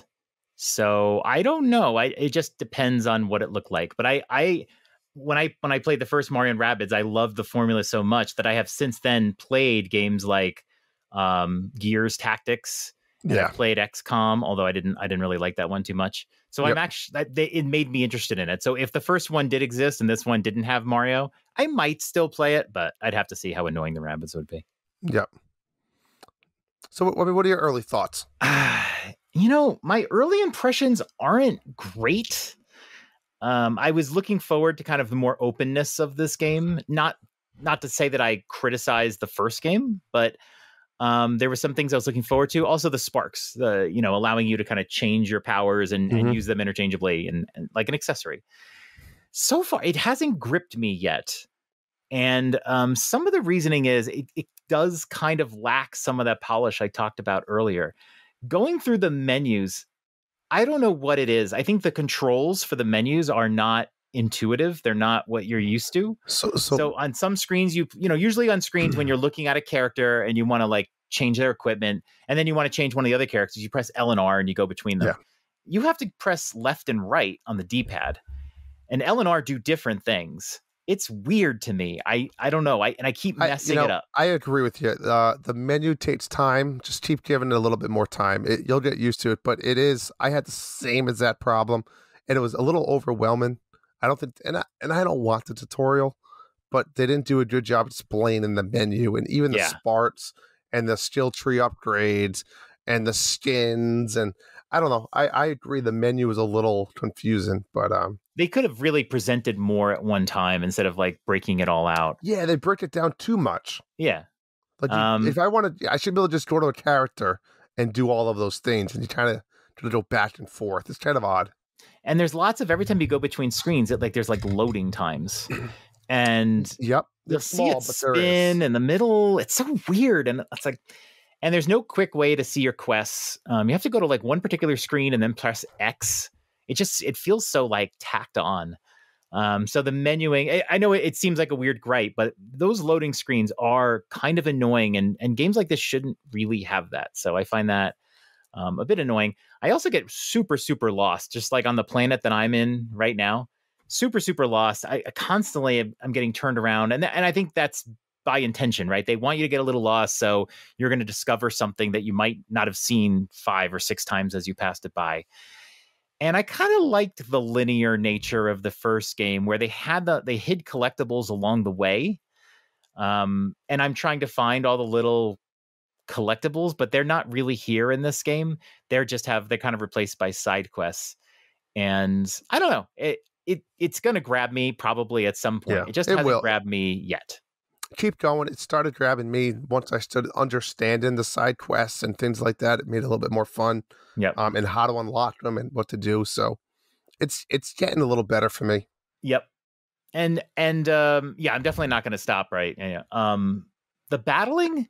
Do you feel like the battles have been like really super easy in the beginning? Because they're still. Yeah. I've done like 10 to 15 battles, maybe.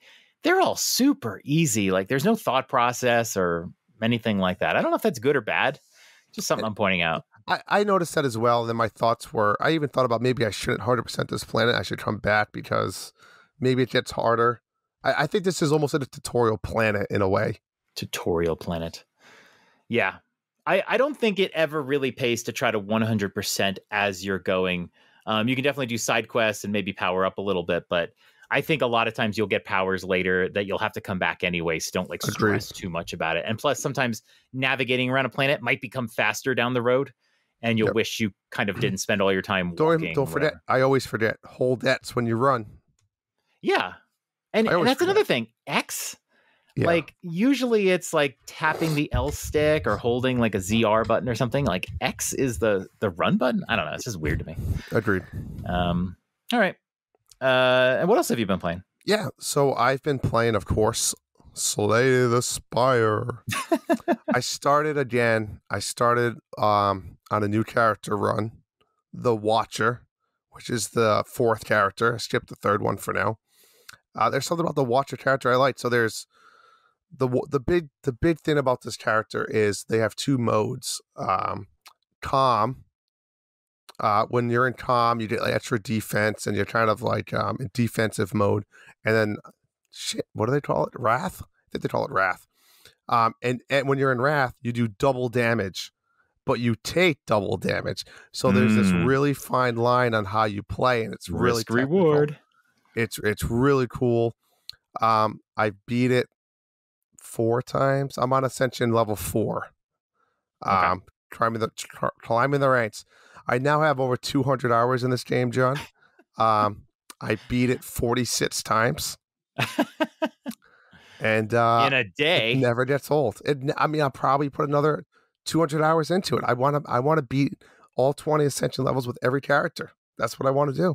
It's just one of the best games ever made. If you're into it, like it's so good. Great. It's just a great toilet game, lunch break game, waiting in the car game. It's easy to pick up and put down. Yep. I've also played a new Halloween shitty game that I buy every year. This one I went with Savage Halloween. It's this very NES old school feel, side scroller, shoot 'em up type game. You all have guns. It's very like Ghosts and Goblins feel. It's hard, but not as hard as Ghosts and Goblins. But definitely a platformer, shoot 'em up game. There's 3 playable characters. You can be a pumpkin head guy, you can be a werewolf, or you can be a vampire chick. And they all have different little perks. I think there's 3 categories. You're supposed to call it a slutty vampire, right? Slutty vampire. Okay. I think there's different stats for jumping, movement, and maybe damage. So each one of them has a different little perk playing with them. It's fun. It has an overview map, almost identical to Ghosts and Goblins. Like you go from the cemetery to the tower to the field, to the castle, and you just play through it. It's just a fun little game. It probably takes 2 hours to beat it, and I think it was like $5. I recommend it. It wasn't terrible. It was good. You've had a lot of stuff that you were like, it was okay. It wasn't terrible. I mean, it was $5. I knew it was exactly what I expected. And then, of course, I think you played it as well, Johns. We both played the Dicey Dungeons Halloween DLC. Yeah, this was great. This was not great, but it was okay. It was fun to hop back into it. Yeah, only 3 characters: the warrior, the inventor, and the witch. The inventor. Yep. So I will say the warrior was super easy to play. So the DLC was the normal game, all the characters dressed up in Halloween costumes, right? Instead of the apple food, it was pumpkin food. They had some different backgrounds, a little story and a theme. It was a solid little free update. It made us come back to the game. Now I think it's a couple years old too. It's not. I know. It's not new. Yeah, we just missed it. I will say the witch was stupid. I didn't like it. This was the witch. It basically became like a puzzle game. It was a puzzle. Yep. Right. There's only one way to beat the puzzle. Me and you had the same puzzle. Yeah. I agree. I actually liked this, not because I had the most fun I ever had, but the game. My biggest complaint about Dicey Dungeon in general is the game just feels like a slog. It doesn't feel strategic or anything like that. It's just a slog, and it's like fight another one, go across 4 floors and beat this one, and it feels like a slog. Where Slay the Spire doesn't have that feel. Yeah. But so I was kind of refreshed that this was sort of a puzzle thing, and the way it worked out, right, was you had to kill the enemy on your first turn. If you took half its damage, it would just refill its health. And it was not easy to figure out how to do it. You had to use a combination of your powers. And at first it was like, okay, this kind of makes sense. But very quickly it becomes pretty complicated and you have to unwind it all in your head. The witch was hard. I spent, I think, a few hours. Wow. And I was kind of talking to you as I did it. I was writing down in my notes how to get through each one. It couldn't have been simple notes. It's not like do step A, B. It was complicated. Yeah, it was like, okay, take your, like, sometimes you get like 6 dice and there's 1, 2, 3, 4, 5, 6, and it'd be like, okay, take 6 and 1, put it in there, and then take the 2 and then put it there. And I had to write it down because at first I was almost like re-solving it every time in my head, and it was just taking up too much brain power. So that's what happened to me. I made it to like the 4th boss out of like 6, and I was like just doing it by memory, and I'm like, my brain fucking hurts for playing this. I'm done. I can't do it anymore. Yeah, writing it down helped. The last. So you didn't do the final boss on this one? I did not. What a fucking pain in the ass. But basically, it was a little easier. The final boss, you had to take out a whole bunch of their health, And the way you had to do it was use you had to use all of your powers up and basically delete the powers to get the attack. It's hard to describe. And oh my God, it was so frustrating, but all you had to do was keep using these various powers to get more dice. You could just get infinite dice by using these powers. Subtract from these two, create 3 of this one. Oh yeah, yep. And I just kept doing it until I could see a sort of path where I can use all the device. But like you had to eliminate the power when you hit them with it. So once you like maybe used your 5 die to attack, you couldn't use your 5 power anymore. So it was like once you did that, you couldn't come back. I was on this boss for like 30 minutes. Oh my God. I was dreading that I was going to mess it up and have to start all over because I had no process. So this one had more than one combination. Yeah. Oh my God. It was, there's a million different combinations you can do. But the other ones were pretty straightforward. They had one combination. One combination. Yeah. And they were clever. But it was very much a puzzle game. Cool. That's it for me, really. What about you? I played a bunch of games. I'll go through some of these fast because I kind of feel like I played these forever ago. I finally got to playing Inmost. It was a game I had got on a really good sale. And this was my first spooky game of the season. It's got a very spooky atmosphere. It was about 3 or 4 hours long, and it was not what I expected. I actually really did enjoy it, though. It looks fun. I like the art style. Yeah, it's got a cool little pixelated, spooky art style, but it's very much a narrative game where you play through platform and puzzle solving sequences. Now, this is not the... Oh, it says on the Switch. It's on the Switch. Yeah, it's made by Chucklefish. Or published by Chucklefish. I don't know. You might. I mean, I put it on your wish list. If you see it for cheap, grab it. But yeah, you play through these little sequences in different like time frames. And for a while, you actually don't know what's going on. But then the stories start to connect a little bit. And by the end, it's a pretty wonderful story. I really enjoyed this one. So give it a shot. It's not a platformer. It's not like a true narrative story like I talked about this week. It's kind of in the middle. But it was good. It was fun. I really did enjoy it. I was surprised. So it's $15 right now. It is free on Apple Arcade. So if you can play that and have a controller, go for that. Do you need it? I got it on sale for like $3 on eShop one time. So if it's $15 now, maybe wait and grab it on sale or, whatever. It's not going to take a bunch of your time. But it was a very satisfying story. The big game I would say that I played through is Inscryption. This is a game that I kind of was waiting to come to Switch. It was a PC only game. It's a card-based game, so it's going to kind of remind you of Slay the Spire in some ways. But I knew it gets weird and nobody ever wants to talk about it. They say go into it blind. But it came to PS5 first. That was the first console that it's on. It's not on any of the other consoles yet. And I just decided to just go in on PS5. I don't know when it's coming out on Switch, but I've been wanting to play it, so I did. It is a weird, fun game. What they show you, I won't tell you anything about it because I think everyone should go in blind, but what they show you in the main trailers is one part of the game. For the most part, it is a card battling game. I don't know if I would call it roguelike, but it's kind of roguelike. But it's definitely not like a Slay the Spire, but somewhat like Slay the Spire. I really enjoyed that first section, the part that you see in the trailers all the time. And I was a little sad when it moved on from that. And it never got quite as good as that first time. One of my favorite parts of this game, though, Drew, you'd really enjoy this, is, the reason why we love Slay the Spire so much is because you build your deck, and every time you play, you just have a different kind of deck going. You don't force anything. You play what the deck gives you. One of the things I like about this game, and in Slay the Spire, removing cards from your deck is super important. Also, not picking up a card when you're given a choice. Yeah, in Slay the Spire, you can decide not to pick up a card. And that has value because the smaller your deck is, the faster you can get to your more powerful cards. You wouldn't want to fill it with a bunch of junk. Slay the Spire has...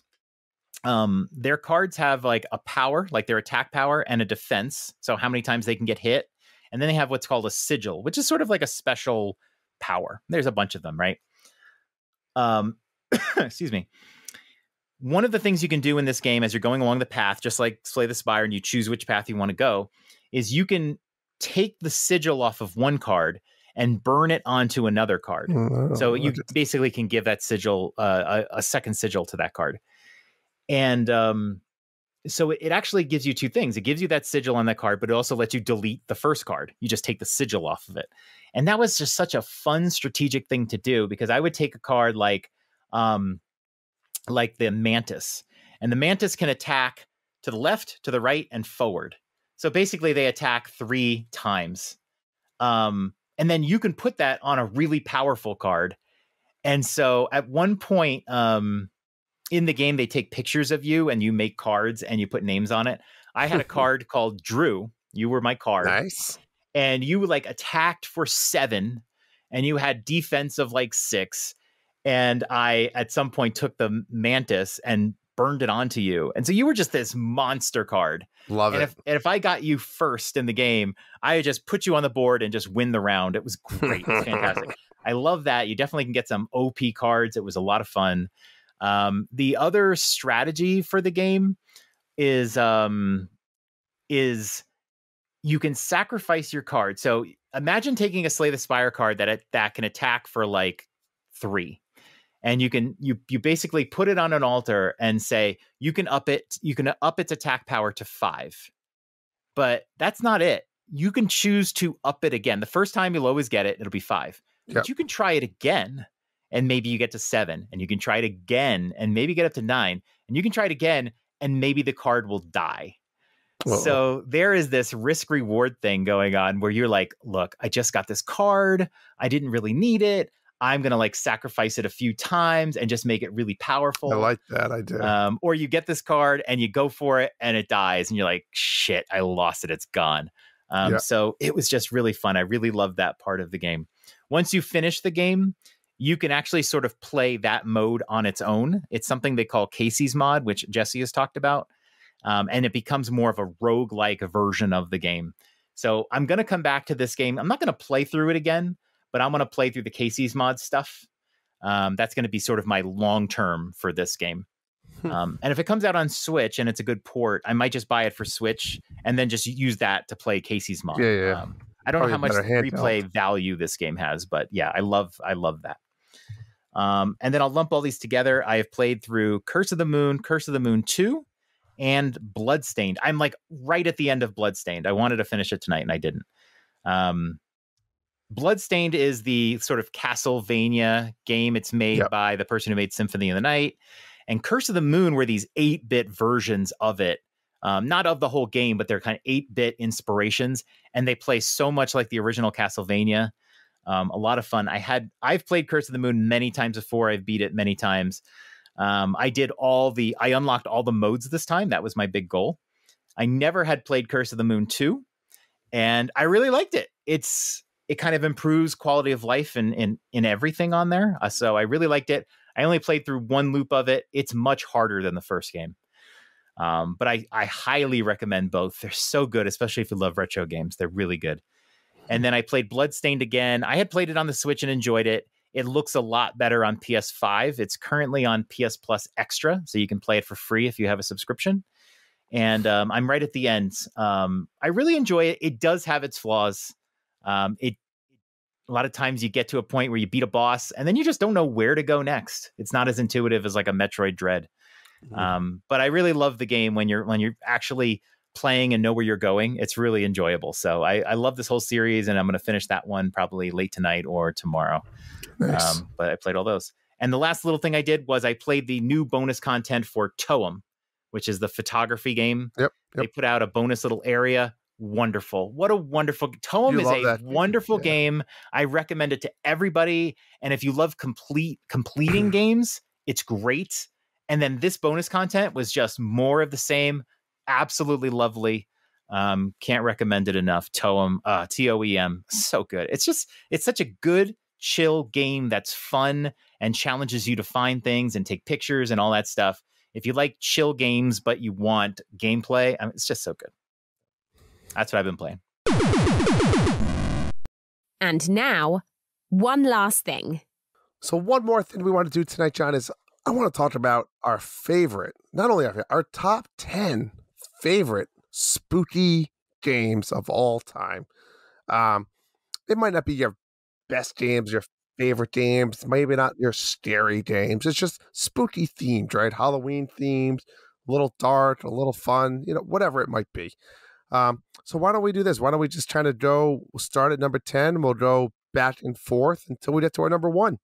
All right. I have been so excited for this. Yeah, it's going to be fun. We talked about it. All right. So a lot of these, I mean, I'm assuming on your list too, it's not going to be brand new to, surprises. We've talked about these types of games before. A lot of them will overlap. I think I've talked about all of them. Honorable mention, did not make my list, Stranger Things 3, the game. Oh, I forgot about that one. It's a great little game. Is it top down? It might be bird's eye. And it's not necessarily 8-bit, maybe like 16-bit. Check it out. It's on the Nintendo Switch. Stranger Things 3. If you like Stranger Things in general, check out this game. It's pretty cool. All right. Before we start, though, Drew, what do you consider to be I actually asked this question to Game Pass News last week. What do you consider to be a spooky game? Because I actually had to answer that question for myself before I could list them down. I think it's tricky. I think it could be anything Halloween related, right? I think that's easy. That's the easy one. But yeah, I think the whole spooky idea of when I think of like Halloween in general, right? You got like vampires and pumpkins and dark and dungeony. Those types of things is what I would consider spooky, right? Monsters, like for example, like Resident Evil, it could be a horror game, but it could also be spooky. That's what I consider spooky themed, right? Stuff that happens at this time of the year, fall, Halloween, right? Yeah. I mean, what would you describe it as? I mean, is it the scariest game you ever played, or like we're talking about like that sort of cheesy spookiness? Because I look at my list and there's games that are like amongst the best games, and it's like they don't really rank. It's kind of like what I want to play during spooky season. I don't know. It's a tough. I think everyone has its own little feel. I think that's okay. I don't think there's right or wrong answers here. If you made me order this list 100 times, it would probably have 100 different orders. Yeah, I mean, I think my list to your list, we'll both see. We might disagree, like that's not spooky, because it's just what me and you think. Right. And I think that's okay. Okay. All right. So my number 10 favorite spooky game. You might not know this, John. I'm going back to the NES days. I'm going back to Castlevania. But John, I'm going with Castlevania 2. No way. Simon's Quest, baby. Wow. I love Simon's Quest. You know what it was? I think it was like the only cartridge game I actually owned for the NES. It was just one of those that just... That's what happened, right? You didn't buy a lot of games, yeah. No, you got it. You borrowed it from a friend that never wanted it back, or you somehow got this game, so you played it. And those games were hard, right? So you just always played it and played it and played it until you tried to beat it one day. And Simon's Quest was that game for me. I loved it.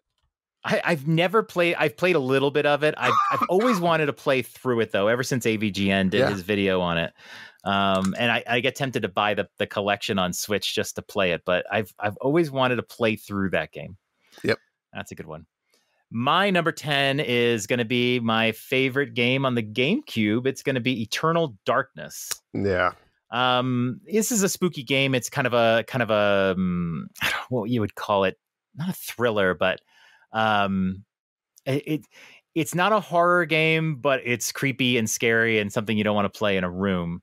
But I love the fact that it's kind of an adventure style. I love the stuff they do with the screen, and they kind of like fuck with your head. And it's just one of the more interesting, unique games that we've ever seen. And so I felt like it belonged on this list at number 10. So, yeah, I mean, I agree. Great one. You want me to do number 9? We'll kind of butterfly around. Yeah, we'll do that. Okay, yeah, I like that. My number 9 is a game that I played fairly recently and is now on PlayStation 5. It is The Medium. This is a game, very interesting style here. You are, a character in the real world, but you're very attuned to the spirit world. And so in a lot of sections of the game, it's not the whole game, but in many sections of the game, you'll actually see the same scene in a, I believe it depends, a horizontal split screen or a vertical split screen. And so you'll see things on one screen that you don't see on the other. and doorways and all that sort of thing. It's a really interesting approach. And when I rated this game, I think I rated it like a 6.5 or something. I think that was more because it wasn't the kind of game I thought it was going to be. And the more I think about it, the more I kind of liked the mood in this game. It's a very spooky sort of game dealing with the spirit world, and it's free on PS Plus Extra. So if you want to give it a try, definitely give it a try. It's perfect for this season. And so, that'll belong on the list here. What was the game again? The Medium. The Medium, that's right. All right, my number 9, I spoke about this one other time. Hetson for the Nintendo 64. If you don't know what this game is, think of Doom. It's a Doom knockoff. Not really a knockoff. It's its own entity. But yeah, I remembered you could pick between like a wizard or a warrior, maybe an archer, mage. Forget what it was. But anyways, it's just it's legit that Doom style game. There's monsters at start. It's a little bit more spooky feel, I would say, than Doom, with a little bit more of like magic and altars and trying to do some things like I love the game. It's one of those in that era of those first person games that I get sucked into. I mean, you try to play it now, I'm sure it's not great. But oh god, especially the N64 version. Oh my god, I know, probably terrible. Yeah. So yep, Hetson. Cool. That just reminds me of college. I'm telling you, the id Doom Hexen days. Oh my god. My number 8 is Bloodborne. This is, I think this is my favorite of the Dark Souls genre. And the reason why is it's standalone, so it's a story of its own. I love the environment, I love the mood, I love the way you attack in this game. I don't think it has like Dark Souls where you can play many different characters, like magic, warrior, that sort of thing. But man, the world is just beautiful, and it's like Elden Ring didn't pass this game when Elden Ring came out. Like, I still regard Bloodborne as the best. And I know we're waiting for a full 60 frame per second Bloodborne, because the original was very famously 30 frames per second. Looks beautiful, but this was actually teased by Sony a few days ago on Twitter that there might be a kind of a, maybe not a remaster, but sort of an update for PS5. And but Bloodborne is an incredible experience. If you have a PS4 or PS5, you definitely recommend. Nice. Yeah, that's looks good. That's one I maybe would play, but I don't know. Yeah, it's hard. I mean, it's a hard game. It's really what it is. It's a Dark Souls game, but looks great. It's so well designed. We fucked up the thing because I was supposed to go twice. So my number 8. Back to the NES days. Nightmare on Elm Street for the NES. What a fun little game. The 8-bit music of Nightmare on Elm Street, you can't beat it. You really can't beat it. All the classic horror movies in 8-bit form is just fantastic music. It just works. It is. Unless it's Back to the Future, maybe. But yeah, this game is exactly the movie, right? You're going into Freddy's dreams to find out. Okay, wait, hold on a second. It's not exactly the movie. Well, no, you're right. It's not. But you're going into the dream state to try to kill Freddy, and it's fun. It's just fun. Yeah, I've never played it. I think you wanted me to play it. I still haven't played it. I really need to play it. It's one of those games you definitely need kind of a guide. It can get very tricky. Oh God, yeah, the NES. Oh my God. Yeah. Anyways. I gotta play it. I totally will play it with a guide. Oh yeah, any of those games is okay to do. What was that? That was your 8. That was your 8. Yes. Okay. Why don't you do your 7 then? All right. Now my number 7, N64 again. But it can be played in multiple other places. I'm gonna go with a big name here, Majora's Mask. I think that's spooky 101. I don't care what you say. Don't give me that face. Majora's Mask is spooky, especially for a Zelda game, and I love it. I think it's awesome. God, that's a tough one. Is this a spooky game? I mean, there definitely is. I think it is. I think that's a Twitter question. Do you consider Majora's Mask spooky? Look, it's up to you. If you think it's spooky, then it's spooky, right? This list is very specific. It's pretty much Ocarina of Time spooky version. Okay, it's a good game though. It's a good game. Great game. Yeah, that's my number 7. All right. I honor the list, and so my number 7 is the original Luigi's Mansion on GameCube. Wow, yeah. It's still my favorite Luigi's Mansion. Yeah, it doesn't look as good as 3 because it came out years earlier. Of course. But it has special memories for me because it was a launch title for GameCube, and it wasn't a Mario game. It was Luigi's Mansion. That still blows me away to this day. I know. And I actually didn't play it when it came out on GameCube. I didn't have a GameCube when it came out. I played it, I think, like 3 years ago. I made a point of playing it. I remember in my basement, I think during spooky season. And I had never played it. And man, I just loved it. I love that it's like almost like a big Metroidvania in one mansion. And I didn't like Luigi's Mansion 2 as much. I really enjoyed 3, but I still like it's still my favorite Luigi's Mansion. I think it's also the shortest, although it took me a while because I got lost a bunch of times. I really would like to see this one re-released in some way. I think it's just a very special package of a game with the portraits and all that. I'd like to see this. And I think we first meet Polterpup. Yep. I don't like the scientist guy. Oh, there's Polterpup. I don't like EGAD. I think I actually fucking hate EGAD. Oh, that's cool. You got Luigi with the backpack. That's funny. Yep. My 2 favorites. I really hope that like there's some Luigi's Mansion in the movie. I don't like EGAD. I don't like the way he talks. It gets old quick, and I find it annoying. I'll tell you what, he talks better than Beepo, whatever the fuck his name is in Rabbids. Probably, yeah. But yeah, I really hope this game needs to be more accessible. I'd like to see it come to the Switch and be playable there. I think the GameCube is a little hard to access these days. So that's my number 7. Nice. All right, my number 6. This is one of the tough ones to put in here because this is, I was looking at the list.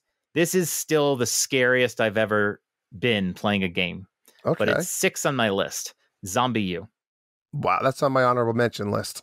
Really? Yeah, it's good. It was the scariest. I used to play this in my basement with all the lights out. It is horrifying. Yeah. And really the whole setup where you have your main weapon is a bat and you're fighting off hordes of zombies, limited weapons, it's survival horror. It's an incredible game. It doesn't age well. I will say that. I tried to play Zombie on Xbox and it was a miserable experience and I stopped. And in a weird way, it's almost road because I love the idea of you have your storage that you can put stuff in. Yep. And if you die, everything in your storage stays, right? Yep. So it's like you want to build your storage up in anticipation. You know you're not going to beat the game. And then it's like, I'm going to attempt this big run. I have ammunition, I have guns, and I'm going to try to beat this game now. And then when you die, it's like, fuck, I got to I'm done. Exactly. You got to start from the beginning. Yeah. One of my favorite memories of this, I was playing, and I mean, like, I played Zombie U through like 4 years ago. Yeah. And I'm playing through, and your friends, you'll find the body of your friends around. There'll be zombies in the game. And if you kill them, you can get their backpacks. And I freaking found a friend of mine from our gaming group. And I was like, oh, Jason, I found you in the game. And he's like, what? He goes, I played that game like 5 years ago. And I was like, yeah, I just found your body. Like, that was so cool. It's so much better on the Wii U because the interaction with the gamepad. Because if when you want to look at your pack, you look at your gamepad and it pauses the screen and you can see yourself on screen. It's such a better experience than on Xbox, PlayStation. It's funny you say that because listening to the Nintendo Dads last week, I don't want to sidetrack from spooky games, but talked about like how the Switch changed your gaming and how it's like the best console ever. Oh yeah. I gotta be honest, John. As much as the Wii U sucked, for me personally, the Wii U may have been better than the Switch in a weird way. And hold on for a second, because the Wii U had dual screens. So when you played on the TV and I was playing a Zelda game, I could just tap the controller to switch weapons, or I could look at the controller and my map was right there. So from that point of view, it was still awesome. And I could still play on my couch. No problem. Right. But I couldn't, I get it. I couldn't take it on the go, but I don't take my Switch on the go a ton. So for me, I like how you're like, you're crazy. You're not going to play Bayonetta 3 because of Helena Taylor, but let me tell you why the Wii U is better than the Switch. No, but you're right. That asymmetric gaming was really fun with the Wii U. I'd love to see the Switch 2 have that capability. But I get it. It's hard because now you have to design games for two menus, and that's hard. That was the biggest problem with the Wii U, is like they didn't get those ports because they had to like figure out what to do with the gamepads. And then eventually the games just mirrored the screens. Agreed. And it was like a waste. So, right. My number 6. Nintendo Switch. Played this a couple Halloweens ago. I see some Discord members playing it now. I love it. Pumpkin Jack. Pumpkin Jack is you're a pumpkin jack skeleton guy, and it's, I'd say, a platformer, a little bit hack and slash, a little bit of collectathon. It's just a really fun. I mean, it's not the best graphics. I think correct me if I'm wrong, if I want to remember correctly, I think one guy developed this whole game, and I remember the last boss, I had a bug and a glitch, and I sent it to him, and he fixed it. But yeah, that's when you know it's an indie game. Oh yeah. But it was I enjoyed it. Pumpkin Jack. It's on the Switch right now. You can go get it. It's fun. Very cool. My number 5, going back to the NES. The NES had a lot of good games, John. A lot of spooky games.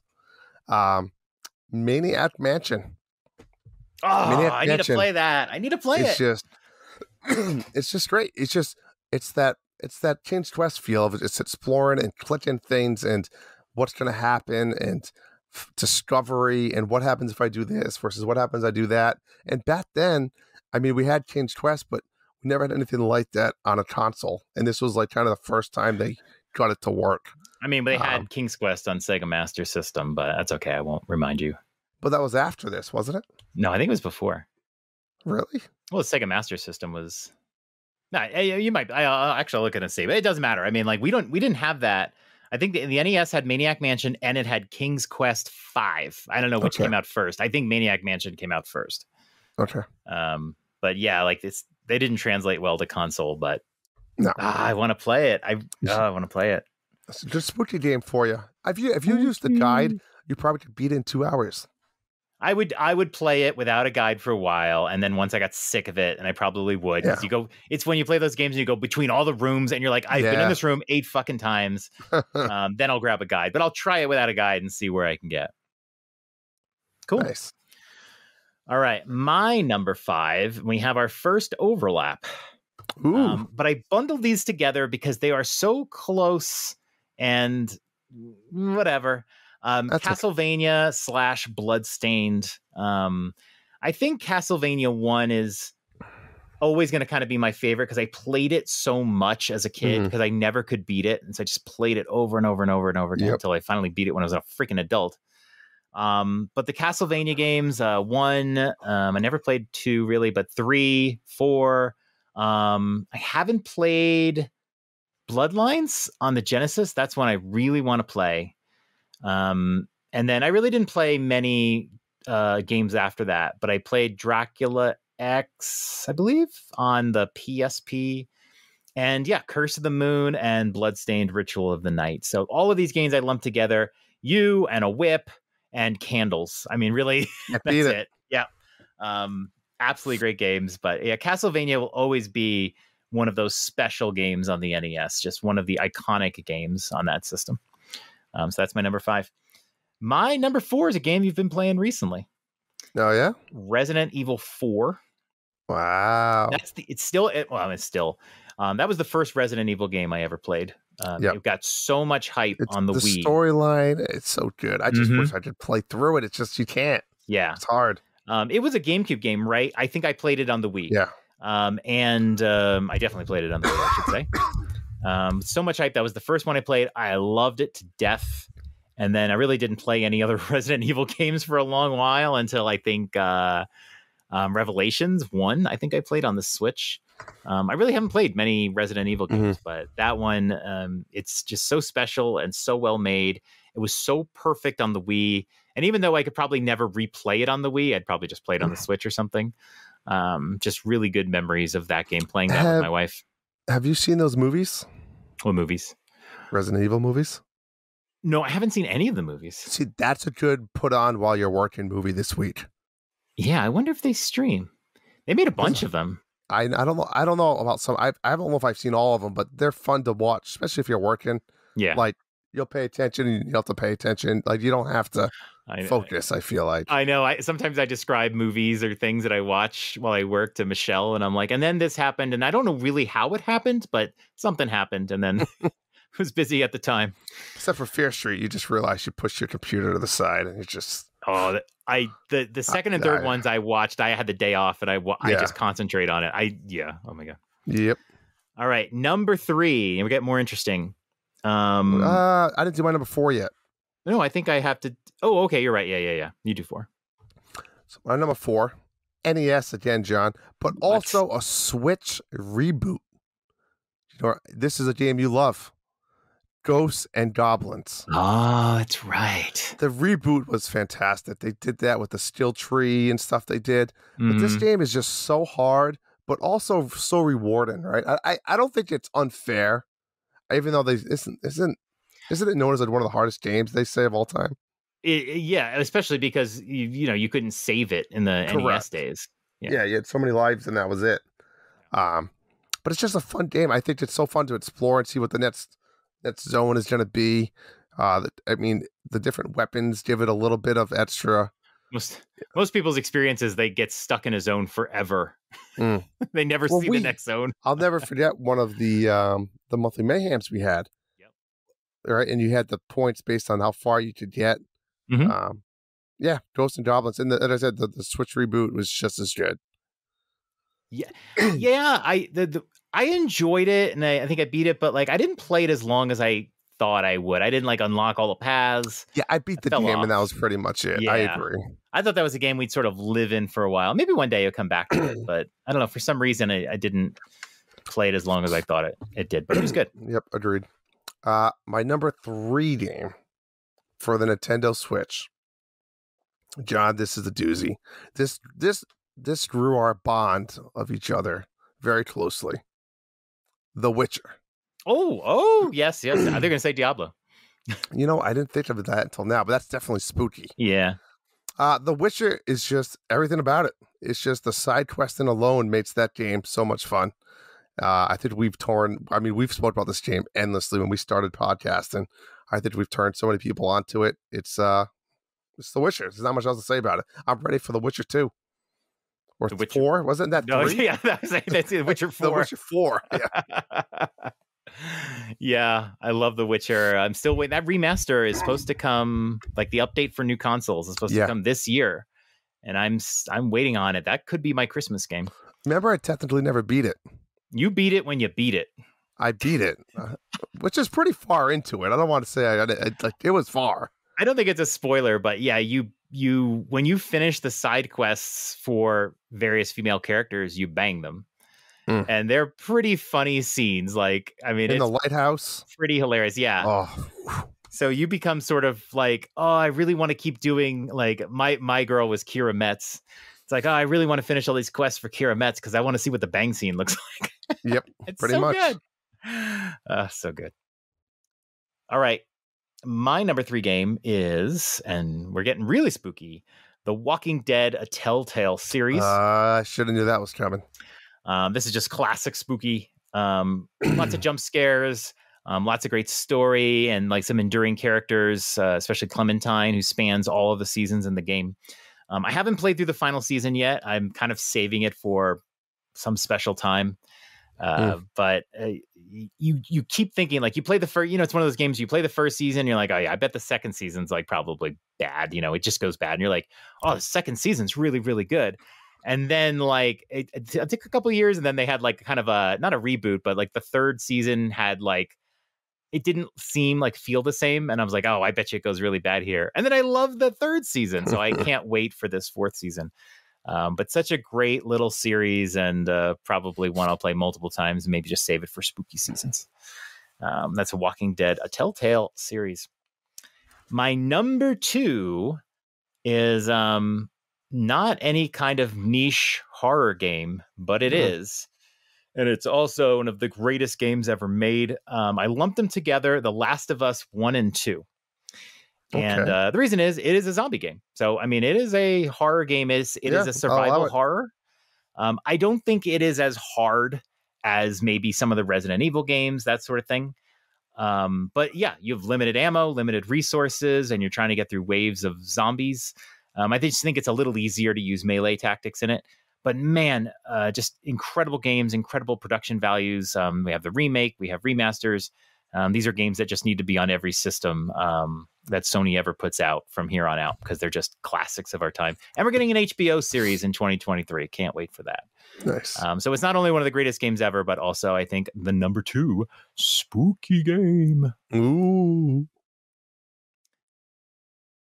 You? That's you. You're number 2. My number 2.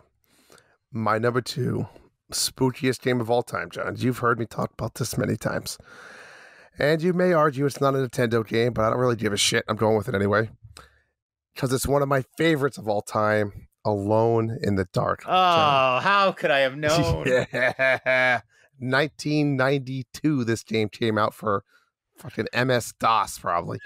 DOS 4.6. I mean, I love this game. It's just like what would you describe it as? Shitty? Sorry. Yeah. No, it is. Yeah, it's an adventure game. It's an adventure game. And it's blossomed into many games. I know on the Wii, they rebooted a game called Alone in the Dark. That was it. It was not a remake of this game. It was in the same universe. Wasn't nearly as good. It became similar to like Resident Evil, but Alone in the Dark title and I guess genre or franchise. But they've gone on. I think they followed the PlayStation line. I'd have to look, but I know they were putting out like Alone in the Dark 2, 3, 4, 5, 6, 7 on PlayStation. And they get I don't know weird. How far.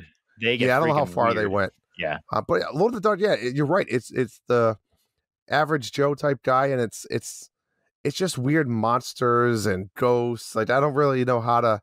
The lore of it gets deep, but the lore of the first game of just this guy in an attic, not knowing how he got there, trying to escape a house, get into the basement, into the cellar, into the tunnels. It's just like, man, I love it. I love it. He is a man made of triangles. It's also on Triangle your phone. Man. A little hard to play, but manageable. I beat the entire game on my phone once, so it's doable. If you want to try it, you can get the original 1992 version on your phone. That's crazy. That's crazy that it's on the phone. Love it. I love it. All right. How do you want to do the number 1? You tell me. Want me to go or you? I'll go first because this is your list, so I'll let you get it in. I'm going to make a little announcement here. Oh. You ready for a little? We're breaking some news. Yeah, okay. My number 1 spooky game of all time is also currently my 2022 game of the year. Wow. Currently 2022 game of the year. And that is The Quarry. Wow. The Quarry is the narrative game that came out earlier this year from Supermassive Games. It is about a bunch of kids at a camp and something's going on, and I won't tell you what it is. But all of your characters can die. All of them can survive.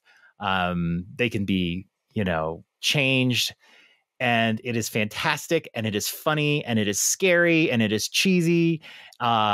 It's got everything. Great motion cap performances. It is a game I will probably play every spooky season. But it is also the best game I played in 2022 so far. Refresh me. This is kind of like a Life is Strange narrative type game. It's pretty akin to it. It's got a different style because it's a different company. It's Supermassive Games. But watch the trailer like tomorrow or whatever. It's so enjoyable. I remember you explained to me last time, like I was this close to pulling the trigger on it, but I just know that I won't like these style of games. Well, it's not on Nintendo Switch, unfortunately. Oh, that's right. That was the other showstopper. That's right. I remember now. I could see this being like a cloud game or something. It's pretty graphically intensive, and I think it would suffer if the graphics got downgraded. I think the realism of it helps to draw you into the story. But the graphics are all cutscenes, I'm assuming, or no? Most of the... Oh no, I mean there's cutscenes, and then there's a lot of like interactions you do in the middle of the cutscene. Like it's like choose your own adventure, and then there's parts where you're just walking around with a flashlight or something third person. You use all the characters too. I mean, you don't switch between them manually, just depending on the scene you're playing. They give you control of a certain character. Gotcha. You learn a lot about each other and through interactions. And I played through it twice, and both were so different, and there's so much you can do. I want to play it over and over and over again. I'll send you the link to it has one of the best trailers I've ever seen too. It's like if you watch that trailer and you're not interested in playing, you'd be like, send me the trailer. I'd be interested in watching it. And it also has, like I said on the other podcast, one of the best 30-minute demos that you can download for free. It's so good. The beginning scene is so good. So yeah. So it is my 2022 game of the year so far. It might end up being that way. So that's your news right there. But Sweet. Yes, my top spooky game of all time. All right, my number one spooky game of all time, John. Believe it or not, this is the first time I overlap with your list. Luigi's Mansion. I mean, the first one or the first one? Yes. I mean, don't get me wrong. The third game is spectacular. Second game we don't really talk about, but the first game, this was a new genre or a new style of gameplay, and I think it worked so well because it is so simple. In a weird way, right? It's just one mansion, and you can see the mansion, but you can't get to those areas quite yet because you have to unlock stuff. It's just that even that little bit of going outside in the garden, it's just it's also so new and fresh the first time you played it. I loved it. I thought it was an amazing, John. Amazing. It was a great game. I love Luigi's Mansion. I haven't played the original in a little bit of while, but I think it's time to bust it back out and play it soon. And yeah, I mean, I think the entire series is awesome. I think they did a good job with taking the character of Luigi, right? The loving brother living in the shadows of Mario, and giving him a really good, solid game in my eyes. That could easily have failed. Top notch. But how would you rank the 3 Luigi's Mansion games? 1, 3, 2. Okay, and that's where I would be. Yep. And I think 3 is closely behind 1. Yeah, I really enjoyed 3. All the different floors and stuff. I really, really enjoyed it. My only gripe that separates 3 from 1 is in 1, I never really knew where I was in the game, like whereas 3, like you're constantly reminded like, oh, I got like 8 floors left. And like, you have a sense of where you are. And sometimes it can feel a little grindy in the middle, which is kind of bad in a way, right? Yeah. With 1, you're like in one mansion. So it's like, hey, I could get a lot of progress or not. I don't know. And that kind of kept it that way. Yeah. Agreed. I'm glad I feel bad I didn't rank it higher because it really is. It's such a perfect. It's perfect. That introduction to fun spooky. It's not scary. Yeah. Just fun spooky. Yeah. Just it's awesome. And I think that's where everyone starts loving the character of Luigi, to be honest. Right. I think before that, again, he just was there as Mario's brother. I guess we would be shameful not to mention, because I didn't put it on my list, even though it probably should have been, but I've talked about it so much. Slay the Spire, John. It is a spooky game. Let's be honest. Yeah. But I wanted to talk about different games. I agree in that we should talk about Slay the Spire more. Every episode. It should never end. Never end. Never end it. That's it. Those are our spooky games. It's fun. Well, John. I like our results. What do we have coming out next week? We've got a whole bunch. We know October has been a big, big month. And it's continuing on into the last week, but there's still lots of stuff coming out. We have October 23rd. That's today, actually. Huh. Look at that. Everyone's going to hear this. It's yesterday to everyone else, but Garbage Pail Kids, Mad Mike, and the Quest for Stale Gum. This is NVC, or is it GameScoop, I think, made a mistake on this. It is not an old game. It looks like an NES game, but it's not. It's a new game. It's designed to look like NES, and it really looks like an NES game. This might be something up your alley, but this one came out, and I think it was like limited run, or somebody else put out special editions that are really cool looking. It was kind of tempting. So that comes out October 23rd. Bayonetta 3 is the next big game that comes out October 28th. Resident Evil Village the same day, Cloud Edition for Switch, October 28th. And I don't think, Drew, that includes the new bonus stuff yet, but the bonus stuff is coming to that. No, and they do have a demo out, I believe, for that. I did a look into that because I want to try the cloud version, especially if it's like a third-person view. because I love Resident Evil. It's a first-person view. But I thought they were doing a third person for this game as well. I think that's the bonus content. But I mean, unless I'm wrong and the demo is specifically third person. I thought they had a third person. They might have both. I thought they had a third person demo. Yeah, check that. The new content makes it a third person. You can play it in the third person too. But the original game is first person. I'm going to look really quick. You keep talking. And if you've never played a Cloud Edition game on Switch, definitely get the demo, because the big reason for the demo is to test the cloud. In fact, I think they let you play like 10 minutes. It is there to test your internet connection more than a demo of the game. It gives you a small sample. I did the cloud test for Guardians of the Galaxy, and at least showed me like how it controls. And I will say, even playing the cloud version of that entire game, it visually was the best looking game I've played on the Switch. So if you have good internet, the cloud does do something. I'll say that. Oh yeah. November 1st, Lego Star Wars: The Skywalker Saga Galactic Edition. You might know a little bit more about this one. What was? I'm sorry, I'm looking up the Skywalker Saga Galactic Edition. I don't. The only guess would be is they had tons of download content throughout, like characters, like they did like the Mandalorian character downloads. So I'm assuming this includes all of it wrapped up into one. Yep. Yeah. It's kind of packaged in. Sorry, for some reason my radio started. November 4th, we're getting Harvestella. It's a game we've been hearing a lot about from Square Enix, kind of farm simulator. There is a demo available for that as well, so that game's coming out fairly soon, another week and a half or 2 weeks. And then also on November 4th, It Takes Two comes to Switch. Indeed. And then I think like after that, I think we're just going to ease a little bit off the pedal for the rest of this year. We're going to get Pokemon, but October has been a busy, busy, busy month. In that it's glorious. I just downloaded the demo. I'll let you know how it goes. For what? Oh, Village. Village? Okay. Yeah. All my money's on first person. Which I don't mind first person. I mean, if I had a choice, I'd pick third, but I'll play a first person game. I don't mind. Right. If it's new first person, old school first person, it's different. Right. Yeah. Sweet. That's fun. I wish we could do more spooky shows every year. I know. You run out of stuff, though. I mean, that's the problem. It wouldn't be special. We should do like a holiday. Like we wouldn't really do like a Christmas show because we're kind of probably not around by Christmas. But maybe we will, though, this year. And we'll do an early Christmas. We'll do like a November Christmas or something. Oh, yeah. I'm not going anywhere, John.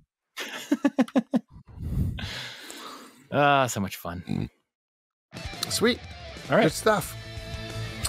Have a spooky Halloween, everybody. Oh, happy Halloween. Get yourself some candy. Good night, Dads. Good night. The Dads After Dark show is part of the Nintendo Dads family of podcasts. You can subscribe to us anywhere podcasts are available, including iTunes, CastBox, Spotify, and Stitcher. Also, don't forget to leave us a 5-star review. Pretty please. Be sure to join us on the Nintendo Dads Discord in our Dads After Dark channels for some naughty After Dark talk. Follow us on Twitter at @NDadsAfterDark or email us at dadsafterdarkshow@gmail.com. And a big thank you to Family Jewels for our show's music. You rock. That's all for tonight. Good night, Dads. Sweet dreams.